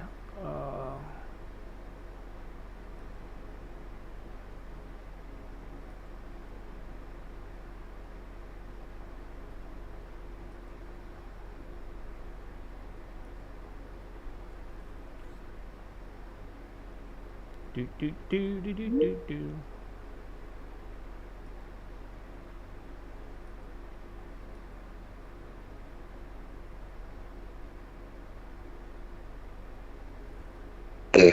Hey, wouldn't let me connect to the second one again. I don't know. And I even did those. Barry, you back? Okay. Yeah, I'm here. All right. But, you know, we have enough time in between to play around with a little, you know, going back and forth. If we get time, CS, I've got an article I want to mention because we talked about it before, and I was wondering what happened. There's no time, dude. I don't even care. There's no time. Here you're gonna hate me for this, CS. I was on World Pirate Radio last night, right? Network, and they have a guy there by the name of Robert Morningstar, and he was talking about chemtrails and weather modifications in the UK, and they have this new project where they put sulfur into the atmosphere over the UK, and they call it Project Satan. How's that for you, Barry? That was a private company. No, I know all about it, dude. I thought it was a joke, but it's actually real. It's a real thing, yeah. But it's not government. Robert knows people that are involved with it, apparently. So, you know, I'm like, okay. They're probably all Satanists, man. Yeah. But Barry, I interrupted you earlier. What were you saying about the story? Okay, this is kind of crazy because I know people thought I was like making it up probably, but I've talked to a guy from India that was 104 doing marathons, like a full marathon. And I said, he's probably dead by now, right? Because that was like 10 years ago, I said, on the air. Well, it was exactly 10 years ago. He's 114 today, but he was doing a jog and he got hit by a car and died, man. Oh, man. At 114. So he was still jogging at 114, but he wasn't doing the marathons anymore, but he was still jogging, and he was doing one of his jogs, and a car hit him, man. So, but that's that guy I was telling you about. Never had surgery, never took any medicine, only did holistic medicine, was healthy, and was jogging a marathon at 104, and still jogging up until he was 114. So it can be done, dude. Wow, that's crazy. Like, yeah, so it was in Breitbart.com, the article. I would try to pronounce his name, but I would have to hear it on a YouTube video because it's like Faja Singh. I couldn't pronounce it, so I won't. But if we get the time, I'd just talk about it for a minute. And I just 2 seconds ago saw another story about an Indian dude who fell 15 stories from a building while he was defecating off the side of it. What? You're kidding me. No way. You're making that up, dude. You're making that up. Although I just saw this it. just in too. Wobbly says he's the number one source of information in women's boobs cause earthquakes. Are you going to segue into that, CS? Oh, because I think Into the guy in India? No, I was hoping about the earthquakes, but anyways. Because, I mean, that might not be ending on a good note for India. Like, this is... Let me check my feed here again. This is India Today. Ironically, the name of the channel is Cleavage Crumbs. There you go, Wobbly. Oh, my goodness. We're living in a simulation, folks. You can cut this out for your morning show tomorrow. Oh my That's goodness. right. Be sure to make clips wherever you're at, whatever platform you're on. We love that too. My goodness. I guess it would be kind of an interesting thing to defecate at 15 stories high. Yeah, actually, it was 18 now that I read the... Oh, even more spectacular. Yeah. And he was sick, too, so it was probably...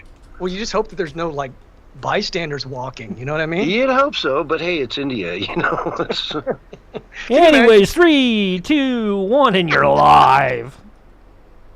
Hello, everyone, and welcome to Hour 2 of the Censorship Sucks Roundtable Radio Show Wednesday night edition. With me tonight, as usual, I've got Barry, Bullhorn Barry. What's the word, Barry? I'm just trying to not laugh, man. I'm trying to be professional right now. Yeah, we have all kinds of interesting stories coming out of India. We just learned of during the break. Yes. Why don't you go first? Well, mine's kind of uplifting. I don't know what yours exactly is, but it's definitely interesting. Mine's the opposite of uplifting. Exactly. It's falling. It's definitely on its way. Anyway, there's this guy that I've talked about on the air more than once too. He's from India and he does not super marathons, just does regular marathons, like whatever that is, 26 miles. And he did it all the way up until he was like 104. He started like at the age of 89 because he had some tragedy in his life, and he had never been sick before. He'd never been cut open by a doctor. And if he did get sick, he would just, have holistic medicine, like some soup or some broth or something, or some herbs. And I always thought that was interesting too. Never got sick, was healthy, was doing marathons up to 140. And I said on the air, maybe it was like 2 or 3 weeks ago, I said, well, he's probably dead now because he'd be like 114. There's no doubt he's dead. But it turns out he was still alive at 114. But just recently he was doing a jog. He doesn't do the marathons anymore, but he was doing just a regular jog, probably, I don't know, maybe a 5K or something like that, whatever. And somebody hit him with a car and he died. But he was 114 years old and he was still jogging, man. So anybody that wants to say that, by the time you start hitting your 60s or even your 50s and 70s and so forth, that, it's all downhill, I don't buy it. I think it's all downhill because of the kind of food we put in our body, the fact that we don't exercise anymore, the fact that we've lost connection with people. There's a lot of reasons why we're unhealthy. But yeah, it can be done. And I think that's an inspiring message to anybody, man, that wants to be healthy and live a long life. It is very inspiring. And, it goes to show, have you ever seen the traffic in India? I mean, I've never been to India, but I've seen all kinds of travel shows that have gone there, and the traffic is insane. Yeah. Like, and even on the... around as well, like, because they're like really small cars and they're whipping around, and you're like, wow, how are they doing that? Exactly. I mean, it's shocking. To be able to jog on, I presume, the side of the road in India is a pretty, and to survive 100 years of doing that is pretty crazy stuff. He was trying to cross the road is when he got hit, and he didn't die right away. He died later of his injuries at the hospital. But he was really beloved, and even when he got into his hundreds, he only did the marathons for charity. So he was really big on giving back as well. Good. Paying it forward. And while you were telling me that story in the break, I happened to be scrolling through my feed and saw this headline from India Today. Which Mumbai man with upset stomach falls to his death from 18th floor while defecating. So a 50-year-old man with an upset stomach fell to his death from the 18th floor of a building on Sunday while defecating from the edge of a shaft near a lift. Man. So, first of all, the stomach is so bad that you got to go right now. I can't climb down 18 flights and but anyway. Yeah. I'll leave it at that. Was down there below walking down, Yeah, quite frankly, I don't have a lot of commentary for that. I'll just leave it there. It just happened to be another India story that I saw while you were telling me yours. Yeah, we can't end on too positive a note. Yeah, it's I don't know. It's well, let's go to England for a little bit. I got a couple stories out of there. This first one will just make you guys like you won't believe it. Let me back this up. Here. A Warwickshire secondary school has issued an unreserved apology after a promising student was effectively excluded from a cultural celebration day for showcasing her British heritage. 12-year-old Courtney Wright, an academically high-achieving pupil at Bilton School, arrived proudly wearing a Union flag dress and prepared a thoughtful presentation about Britain's historical traditions and contemporary multicultural identity. The well-intentioned participation took an unexpected turn when staff instructed Courtney to wait in reception, ultimately prompting her father Stuart to collect his visibly distressed daughter. She was humiliated and confused, Stuart explained, noting the irony that an event promoting inclusion had singled out his child. The school's letter explicitly encouraged celebrating all backgrounds, yet they treated British culture as somehow inappropriate. Courtney's presentation, shared with The Telegraph, thoughtfully highlighted Britain's blend of ancient traditions and modern diversity, from Shakespeare and royal history to the integration of global influences in food and music. Her closing reflection: being British is still a culture, and it matters too. Wow. And it sounds like she drank the Kool-Aid too. Yeah. You know what I mean? It sounds like, they read her report and it was all about how great diversity is and it's their strength and yada, yada, yada. So then she shows up in a Union Jack dress, very pretty dress, by the way, with a cool little hat. Mm-hmm. And, and they exclude her from this. Everybody come in and celebrate your culture. There were kids that showed up in burqas and hijabs. And that was fine. Yeah, that was fine. And yet, you show up wearing the Union Jack and you're thrown out. You're not allowed in because Britain is not a culture. They don't want it to be a culture anymore. All the history that England has, they're trying to pretend it doesn't exist. Right. There was this whole thing a while back that, Caucasian people have no culture. That Europe really doesn't have a culture. And I remember some British YouTuber put out this video that was just the most amazing thing I've ever seen, that just went through the music, the arts, the poetry, everything that Europe and then ultimately America as well had created, but Europe did on their own before they even knew America exists, is insane. It's so beautiful. David, and he compares it to other cultures and what they were doing in similar times. And it's just not even in the same realm, not even close. So, yeah, there's a culture and it should be celebrated. And if you don't want to celebrate it, you're probably afraid of it or you want it gone. Why would you ban this? I think they want it ended, man. I think that's, that's why they hate patriotism so much. The left does, right? They hate nationalism. Remember Macron said the opposite of patriotism is nationalism. And they want national identity gone as well. Like, in America, that would be freedom and the Constitution and free speech and the Bill of Rights and all these values that we've had for so long. And they just want to wipe it completely out. The left does. So this is the globalist agenda hard at work. And they're willing to do it to a little girl and break her and bring her to tears. And she may never recover. I mean, these people, that would be almost like, post-traumatic stress disorder, because, she's doing everything she thinks is right to her peers, and then her peers put her down. Think about what that's going to do to her, how she feels about herself. The school is saying, the school issued an apology ultimately, but that day their gut reaction was to say this is unacceptable. Britain has no culture. It's just cultural celebration day. You can't come here dressed as in the Union Jack.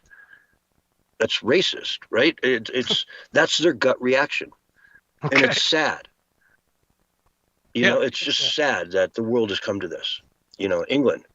Well, in America, Wake we up. did the same thing to the guy that, the little black guy that was so cute, man, that's been fighting brain tumors and cancer. Oh, yeah. And the left wouldn't even applaud him.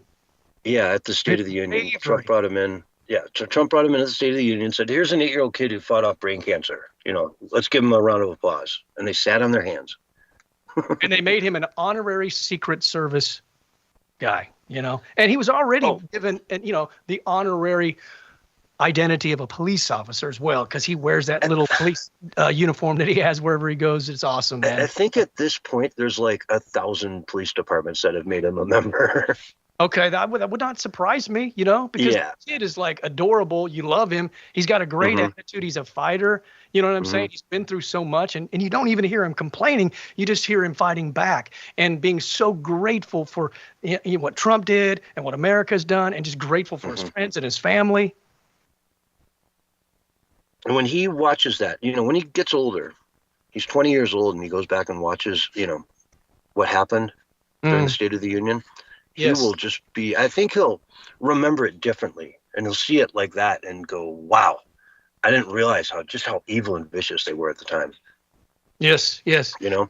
Oh, yeah. I mean, the kid's not political. He's not a political. He's just a kid. Yep. And he recently had some more surgeries as well, because he had some more, I don't know, brain tumor or cancer. And I think he's doing all right. And I posted on social media, you know, let's pray for, I can't remember his name, but let's pray for him and put a picture up there. And I prayed for him, you know, and I want to see him get well, you know. It just seems so sad and unfair for someone so young with so much life and so much energy and so many dreams to be taken away from us prematurely. So I'm hoping and praying to God that he lives a long life. But I don't know that the Democrats feel that way. Yeah, well, we all are. I think they do. They just got sucker punched at the time. I mean, it's like, you're so low, though, man. You know what I'm saying? Yeah. That has nothing to do with Trump. Nothing to do. I mean, they were just so against everything Trump does that they saw this little kid come out and they said, there must be an angle. Don't clap. Right? If they'd have just looked up at the kid, smiled and clapped for him, you know what I mean? They would have come out looking at least good on that one. But they looked like they were decent human beings and not animals. Yeah, it's disgusting. Optics, that was not good optics for the Democrats. I mean, you know what I'm saying? Their optics are just not looking good at all as of late. And that even, you know, if Trump is dropping the ball in some ways, it's almost unnoticeable because the left is so crazy. They are. And they're starting to really leave people behind. Newt Gingrich was on, I don't know, some interview, and he's reaching out to Democrats and saying, come join the Republican Party. These people are crazy. You know, look at this Mad Manny guy in New York. Oh, man. Yeah. And AOC was parading him around, and the whole squad is all about the socialist communist, you know, mayor of New York, the largest financial center in the planet. Let's put a, you know, communist in charge of it. What could go wrong, they said. and they have these people popping up running for mayor and different, government officials and stuff all over the United States, these Democrat areas. There's some guys just as crazy as he was running for mayor, I think in Massachusetts or somewhere. Yeah. I mean, Chicago for a long time now has been threatening the mercantile exchange there to put a transaction tax in place. You know, that just tiny little fraction of every trade they get money, the city gets money from. And they just don't understand at all when they propose this, how leverage works, how commodities work, how futures markets work, and that it's all margins of tiny little, the profits are just tiny little margins of nothing. You know what I mean? If you get a profit, you take it, and boom, boom, you're in and out. And it's almost impossible to put a tax on that without the market saying, hey, you know, I can trade in London without this tax. So let's just move all our trades to London, or let's pick up, as Chicago said, let's pick up the entire exchange and move it somewhere else. Florida, Texas, who knows? We're open for, you know, I'll give the mayor or the governor of Texas and Florida a call. We'll meet them in a couple of days. Let's sit down and talk to them and see what they have to offer. Any state can come to the table. What does Oklahoma have to offer? Right? We'll move out there. I mean, it's commodity trading mostly, right? So why not be in Oklahoma? That's where all the commodities are grown. Yeah. And, you know, the beef and all that, the corn. So for him to go up and become the mayor of New York City, he could institute a transaction tax on the New York Stock Exchange that would cause them to pick it up and leave. Pick up all their desks, all their traders, and maybe just go right across the river to New Jersey for the time being, so they can figure out a better place to be. And heck, it might not even be in America at that point, right? I think maybe their motto should be, let's just make America worse, man. Maybe that's why they hate the Make America Great slogan so much, is because they don't want to see America succeed, because they have other plans for America. 15-minute cities, eat the bugs, eat the lab meat, own nothing and love it. Don't drive anywhere. I mean, the corridors. Driving, dude. We talked about that. And I live in the West. They want corridors where, they're for migration for animals. It's not for people. Corridors. I mean, like the entire central swath of the United States turned into a wild game reserve. That you live in the city. You never, ever go outside of that city, because everything you need is in the city. If you go outside the city, you need a permit. And maybe, to go to a national park or something, you get a couple chances in your lifetime to actually do something like that. I mean, they want it locked down. If you look at the original Agenda 2021, there's all kinds of talk about these corridors and whatnot in it. And it's very, it would just tear the country apart. It would make it next to impossible to live outside of a city. It's funny that you mentioned that movie with the guy that was in Oppenheimer, the guy that starred in it. He was in it with Justin Timberlake. It was called In Time, and you have districts and so forth. And that movie did not do very well at the box office, but now it's become a cult favorite, and it's gaining ground. I think they're playing it on Netflix or something, and it's getting tons and tons of views because it's so it's more in tune with what they're trying to do. Back when it came out, it was just like a science fiction film, but now it's a science reality film. Yeah, it's a roadmap, right? Exactly. 1984 was supposed to be a warning. It turned into a roadmap. Well, Arthur C. Clarke said that he was not a science fiction writer. He said, I am a science factualist writer. You can go back and watch some of his interviews that are black and white from back in the day. And everything that he wrote was based on real science. And he was predicting the robots and everything. I mean, this has been a roadmap for a long time. If you do your due diligence and you do your research, you'll see that these elites have had this moment in time planned for a very long time. And it's not working out to plan. It really isn't. We're starting to see real problems on the streets of, say, Spain in the last few days. We talked about this on Sunday night. Have you seen any of the clips of that? Like street fights, right? Yeah, big marauding gangs of African migrants from Morocco who are, it started when a group of foreigners in Spain beat the crap out of some, nice old guy out on a walk in the morning, in the middle of the day, went out for his morning walk and got beaten near to death, and they were laughing and thought it was funny the whole time. They did it for fun. And so a lot of people came out that night and said, hey, they went out in the streets and said, hey, where are these kids? Let's get them. Let's put them. It's a small town, not a big police presence. So they went out and said, we're going to find them on our own. That prompted the African migrants to go out into big gangs as well, carrying bats and you name it. And they're all running around town just beating the crap out of each other. And that's Spain. And in England, we saw a small town where they had a hotel. The hotel was then turned into a dormitory for migrants, illegal migrants. And one of those migrants, they've got nothing to do all day. They got money. They got a place to stay, nothing to do. So what do? They go out and just harass people, have fun, do whatever they want to do. One of them sexually assaulted a young girl, younger than 15. And the town all came out. It's a small town, I think 20,000 people, and a few hundred of them showed up out in front of the hotel and said, close this thing down, get rid of it. We don't want it. And then there were paid protesters that came in from the major city, an hour north or whatever, that came out and said, migrants have rights. We want migrants, all that stuff. They're not migrants or refugees. They're invaders at this point. And so we're seeing that happening in England. We're seeing other things come up in France as well, where they're sick of this stuff. In Germany, they're right on the edge. So their agenda, you said they've been planning this a long time, and it's going to backfire on them because they're seeing that America can stop it. America stopped it on a dime. With one election, boom, it's over. Pretty much. I mean, it's alive a bit in the leftist hellscape cities and stuff. They're really fighting hard to keep it alive. But that's the only place it's really thriving. You know what I mean? In those few small areas. Yeah.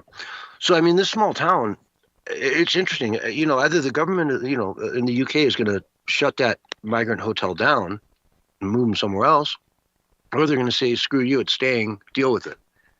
And either one is a lose-lose for the government. Yeah. So if they get them out of there, then more towns will step up and say, hey, we don't want this one here either.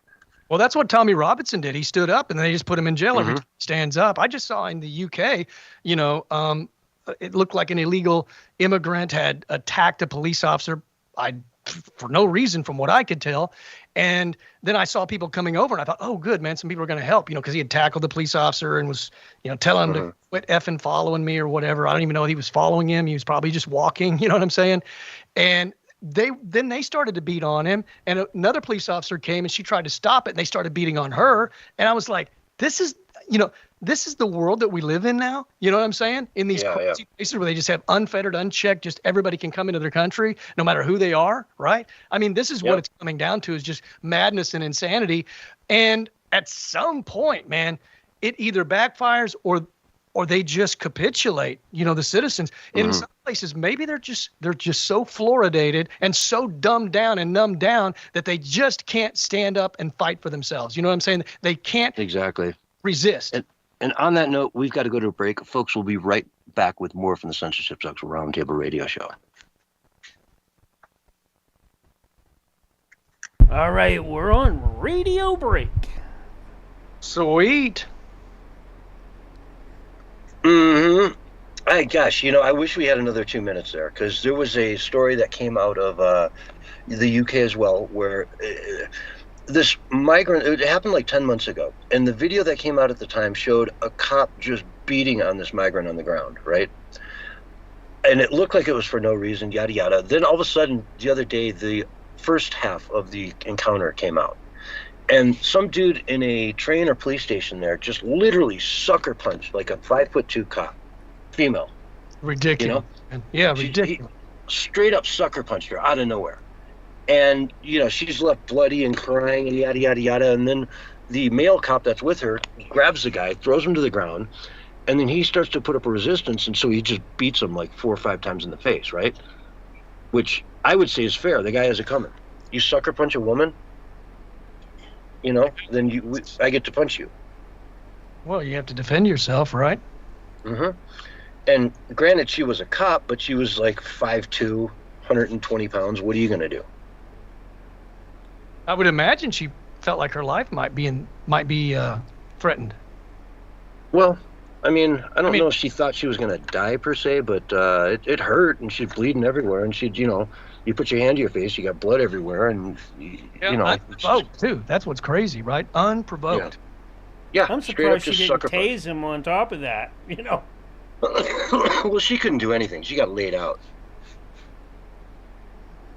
Yeah, people are out of their minds. They just do anything. In New York City's kind of like that as well. You have it's random. But that story festered for 10 months as sort of a cop abusing the hell out of this migrant. Sure. Oh yeah. You know what I mean? And finally now the truth is coming out, and it's the opposite. Yeah, but the left won't say anything about it now that it's been debunked, right? They just ignore it and look for something else to start yelling and screaming about that'll probably turn out to be false as well. And I bet 90% of like the BBC and all those things never even showed the first part of that.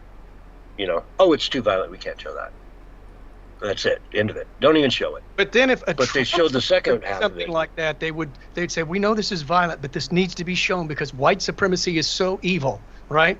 You know what I'm saying? I mean, the way they're so exposed, dude. I don't know how anybody. I mean, I think the only reason people listen to them is because they just hate Republicans and conservatives and Trump so much that they don't care if they're telling the truth or not. They just need to feed off of that negative energy because they have all that hate inside of them. Yeah. And it's amazing that you can put together an entire political movement just based around hate, you know? I mean, it pretty much is. I mean, everything that motivates them is anger. I mean, look at all the videos of them melting down and losing their minds. Yeah. And if they're not losing their minds, they're saying the craziest of things, which is still a form of losing your mind. Yeah. Oh, boy. You know, I don't have any really Wobbly Democrat. says they hate everything but our money. Yeah, except well, for don't forget the property. Except for the people in Hollywood. If you've ever gone through divorce or, you know, things like that, you know, they take that too. Oh, yeah. They do like your money in that way. That's for certain. But, I mean, apparently Hollywood doesn't care about conservatives. You know, remember Jennifer Lawrence? She'd been, you know, mocking people from her hometown, you know, saying that they were, I don't know, you know, people, backwoods religious people with pitchforks and stuff. And that's where she's from, right? And so people stopped watching her movies, like, and she noticed that her, you know, the ticket sales were down, and so she apologized and said, well, I guess I probably shouldn't have done that. It's like, well, you're apologizing not 30 because seconds, you did something guys. stupid, but because nobody wants to see your movies anymore. Yeah. And never apologize to the left, and also probably never apologize to the right. If you say it, just own up to it. Yeah. I don't know. I mean, because we will forgive, but we won't forget. The left will neither forgive nor forget. Here's your countdown. You know? 5, 4, 3, 2, 1, and you're live right now. Hello, everyone, and welcome back to Hour 2 of the Censorship Sucks Roundtable Radio Show, Wednesday night edition for July 16th, 2025. And, you know, Barry, I started the last segment with us going over to England, and we never quite left because I just wanted to bring up one other story I had over in the UK. Culture Club frontman, and I'm reading from Breitbart here, Boy George is sour on gay political culture and says, I don't think it's helped anyone. According to his recent comment to the UK newspaper, he went on to insist that people in groups are not all exactly alike. We are not a thing. It's like, this is what black people are. This is what Jewish people are. This is what trans people are. No. The gay cultural icon went on saying, everybody is diverse because nobody is like anybody else. So you're starting from the wrong perspectives, he said of the LGBTQ political framing. Nobody gets to choose what color eyes they have, how big their penis is, how fat their backside is. He also said he had no clue why anyone cares who is gay and who is not. He said, I was in an interview when I was 17. Being gay is like eating a bag of crisps. It's not important. I still think that now.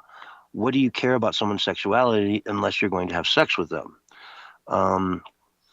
He also lamented the anger in online discourse. Trans people are the new people to hate, but I always say, how many trans people have you met today? The world on the internet, which is hideous and full of anger, then there's the real world, which is entirely different. So in reality, people have nothing to be nervous about. Interesting. You know, the whole LGBTQ thing has done nothing for anyone.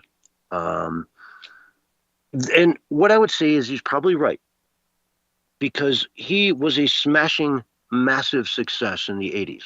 Yeah, it's everybody loved him. Right? You've been mentioning that on a couple, 2 or 3 shows you've talked about that, right?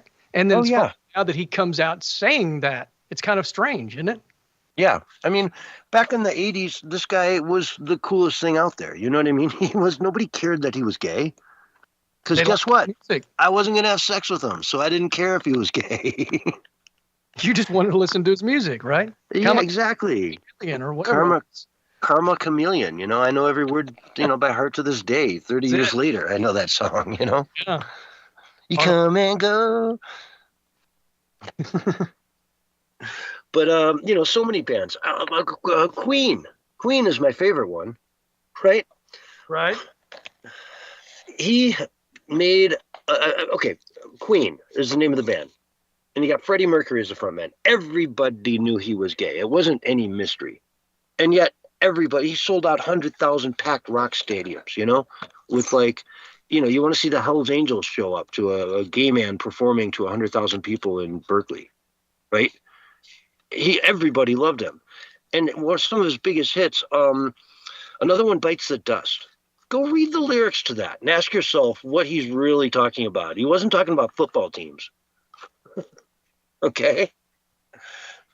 Another one bites the dust. Look up the lyrics, folks. It was not about sports by any mean whatsoever, and yet we still, to this day, sing it when your team's winning. And they all, do the whole thing with the feet and clapping, and it's beautiful. So no one cared. No one cared back then. We've only made it recently into this whole, crazy mixed up world where it's just the complete identity of certain people.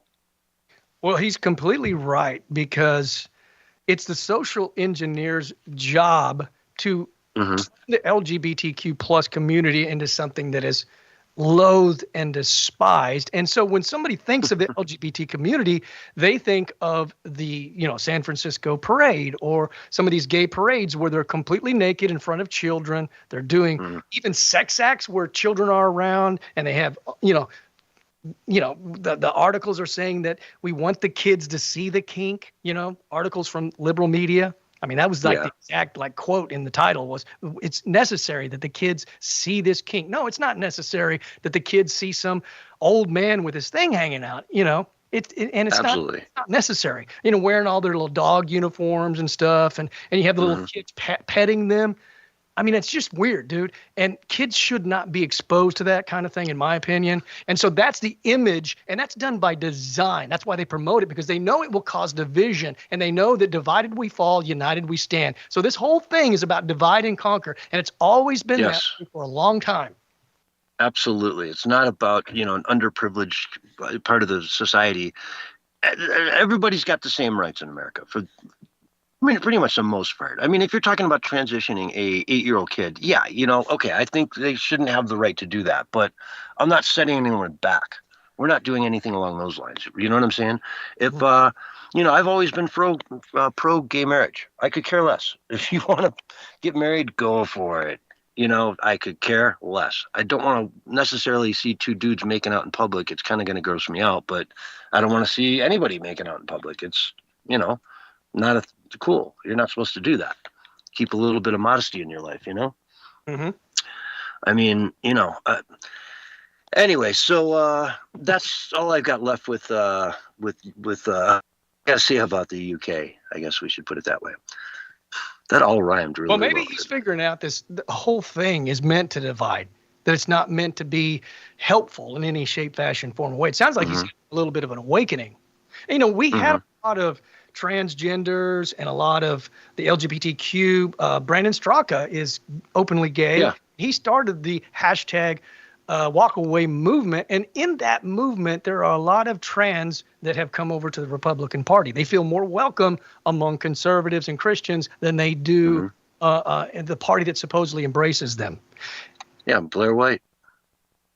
There's a lot of people out there that are, gay. Dave Rubin, I mentioned him earlier. I didn't say the gay Dave Rubin. I just said Dave Rubin.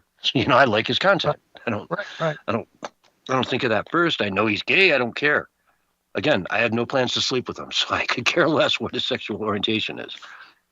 Now, there's just proper ways to handle that stuff. I mean, when I was growing up, I never in a million years would have known that my teacher was, dating, gay, whatever. It's just in a million years, they never would have brought up anything sexual in the classroom to their children, to the kids. All you knew if it was like Miss Anderson or Mrs. Anderson. Right, exactly. That's it. They're not married. That's as far as it goes. The men, you had no idea it was just Mr. So you didn't know if they're married or what. It was just Mr. Cooper, right? And that's the way it should be. It shouldn't be something where I have to explain my very, very complex and complicated sexual life to my class so they can understand me and embrace me for who I am. And it's become so open, the teacher-student deal, that you have a lot of teachers that are having sexual relations with 12 and 13 and 14-year-olds. And most of these that I've seen in the media have been women, not men.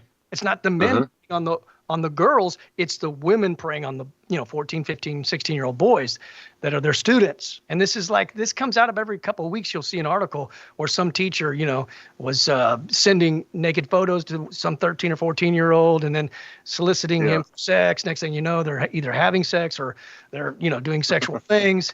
And that never happened. When I was growing up, nothing even remotely happened like that. And somebody could say, well, it's the phones. The phones has opened up the door to that.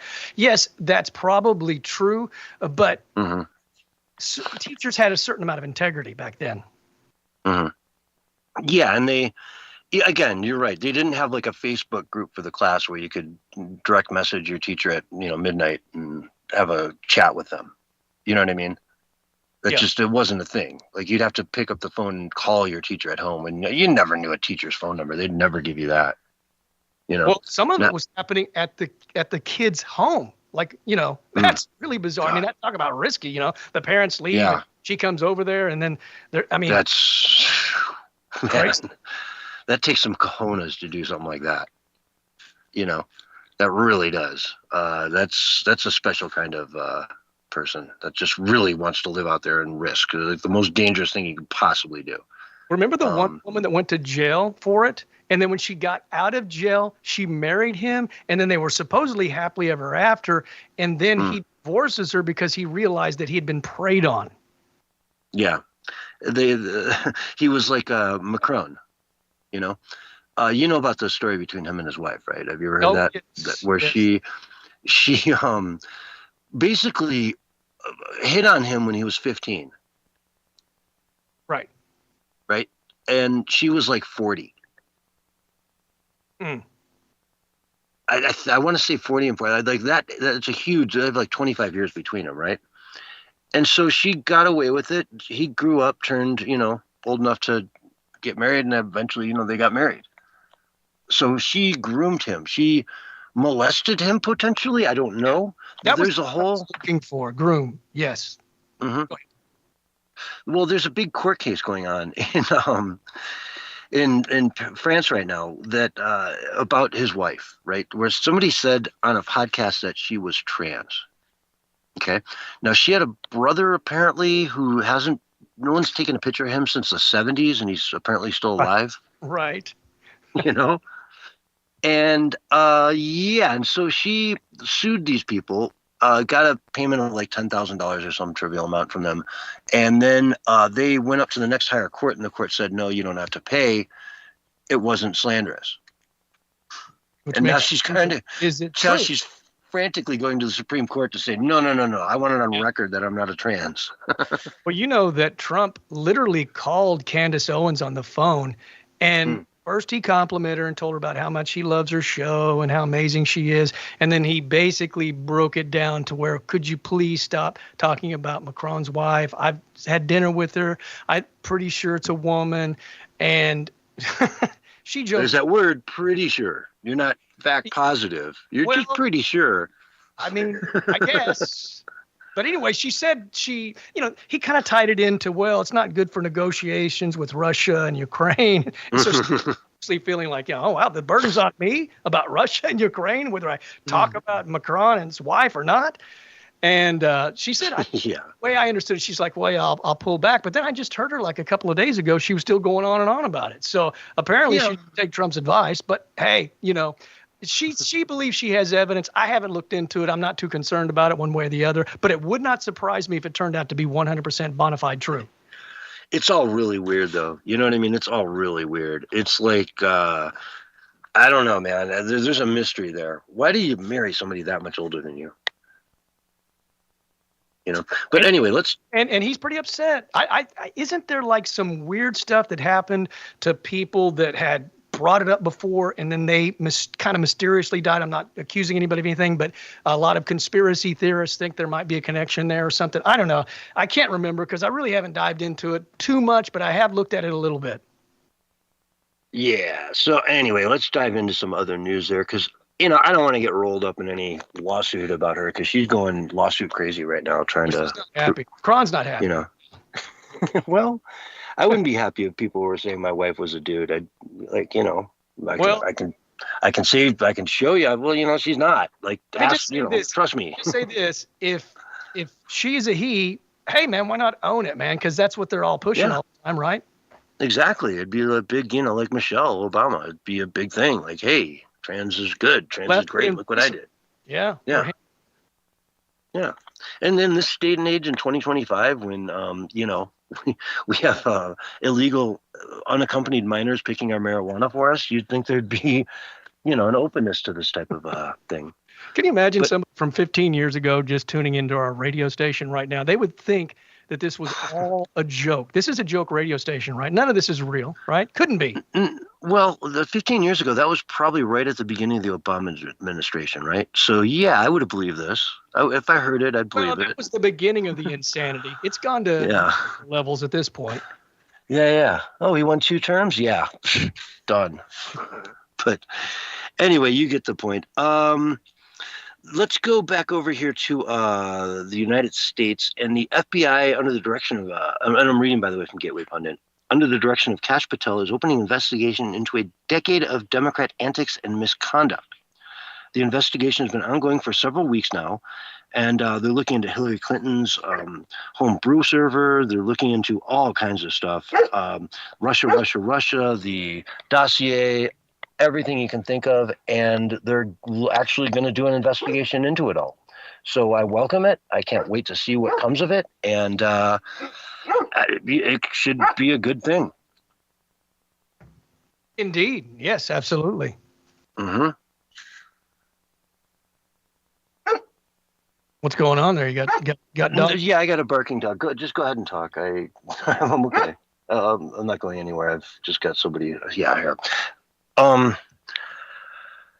Yeah. So, anyways, this is a investigation that's going on into the, everything, all the way up into the prosecutions against Trump, right? All the way up into those. They're investigating the whole line of everything that happened to Donald Trump, from, the Russiagate and the election meddling in the 2015 and 16, all the way up to what happened over the last summer with all of, last year with all the different prosecutions that were put on him, were, completely formulated. So they're looking into all of it. And I am so happy about that. It just, to me, this can't be something that they just look into and oh yeah, nothing there. We didn't find anything. Well, we've talked about this on the last Wednesday show, and that was that we really need to get, probably before the midterms, at least one set of arrests of some bad guys, some really bad guys, not low level, but at least mid-level or higher, right? To show that, from 2016, what was it that was Trump's big slogan besides "Make America Great"?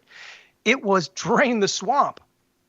Yeah, that is part of the mandate. So part of draining the swamp equals arrest, indictments, and convictions. So we've got to have some convictions, hopefully, before the midterms, because that could really turn the tide in our favor in a lot of ways, man, if he does that, because he's going to be saying, yeah, I'm your guy. I'm doing the mandate. I'm not just fixing the country. I'm setting it up to where, you guys can be prosperous for decades to come. Man, what a beautiful thing. So also in this line of articles or news stories that we have going on today, you saw this report that came out of Fannie Mae that looked into Adam Schiff, because Adam Schiff has this beautiful 3,400 square foot home in Delaware where he lives, right? And then he's got this little studio apartment in California that he probably never goes to, but he's a California congressman, has been for many, many years. I wonder when the last time, I'm sorry, I said Delaware, it's Maryland. But I wonder when the last time he was in California. You follow me? Mm-hmm. When's the last time he even stepped foot out there? And, on his mortgage applications, they asked if this was his primary home in Maryland. And he said, yes, primary home. That gets you a much lower interest rate on your mortgage than if it's a vacation home or a secondary home. So it's mortgage fraud. And he's got, 6 refinances in there that all were lie. So for Adam Schiff, he's pretending to be holier than thou, but it turns out he's got the same types of issues that he's done, that is illegal things that are punishable, with fines and even potential jail time. Now, will he do jail time? No, but he'll be convicted. I think Trump even mentioned something about it, didn't he? Yeah. I mean, the guy's crooked as can be, and I'd love to see this investigation into him. Let's go. I think it was Kash Patel who said that Pencil Neck was probably one of the most corrupt people, in D.C. So I don't know. Maybe he is. Oh, I wouldn't doubt it at all. He's one of the government gangsters, as Cash called them. Absolutely. A real dirty guy. And, just plays dirty politics is what I'm saying, right? Dirty politics all day long. And, I'm glad to see him getting looked into. It's like Letitia James and some of the other people that have prosecuted Trump for, different real estate related discrepancies are now being found to have potentially committed some of the exact, same types of crimes, on their own. Again, mortgage fraud. And in most instances, it's lying on mortgage applications. But they're catching them red-handed. And, more power to them, right? Yeah. What's the guy's name? I can't think of it. Man. Anyway, a lot of these people, man, openly have huge back taxes that they owe. And the IRS doesn't go after them, but they want to know if you've deposited $600. You know what I'm saying? At least under the Biden administration, they did. Yeah, which is a silly, stupid, small amount of money to be tracking. The $600. Yeah, restaurants come in daily with that. Heck, people pay their rent in cash. Go by the bank, pick up cash, go pay your rent. I've done it a million times. You know what I mean? It's so easy to spend more than $600 on something. Yeah, they want to kind of keep anybody that might be starting to kind of rise to the next level down, I think.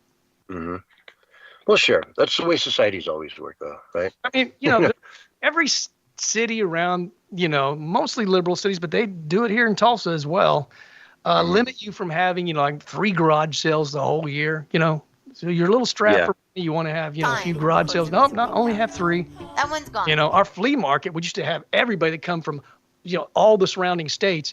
Now you have to have a business license and a tax ID just to set up. So if you want to just set up every once in a while, like we used to do, like I would do, maybe 2 or 3 times a year to get rid of some excess stuff, I can't do that now. And so they make it hard on you, don't they? Yeah, I mean, they're just kicking the person that's got nothing while they're down. You know what I'm saying?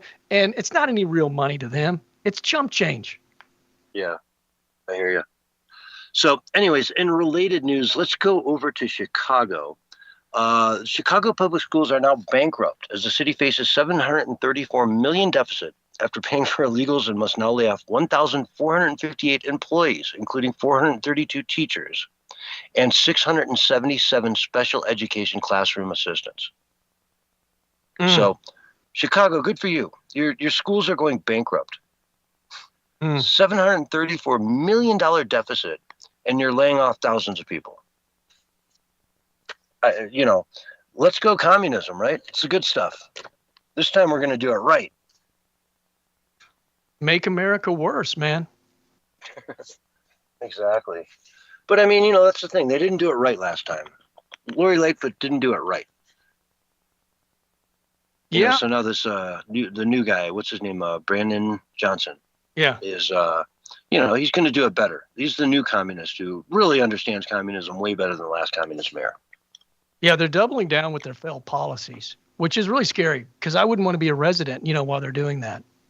Yeah, I wouldn't want to either. I mean, Chicago's just a small shell of what it used to be. As far as the areas that you can safely go out at night. And I guarantee the restaurants reflect that. You know what I mean? The places that used to be nice, high-end, beautiful restaurants are now probably half of them are shut down because, again, they don't get that foot traffic anymore. And that nice outdoor patio you had that was right up on the sidewalk, yikes, now it's kind of scary to be out there at night, sitting out in the streets of the city eating dinner, whereas it used to be magic, Sure. But yeah, communism will fix it. Let's just communism a little harder next time. Yeah, like we said, man, they kind of want to level everybody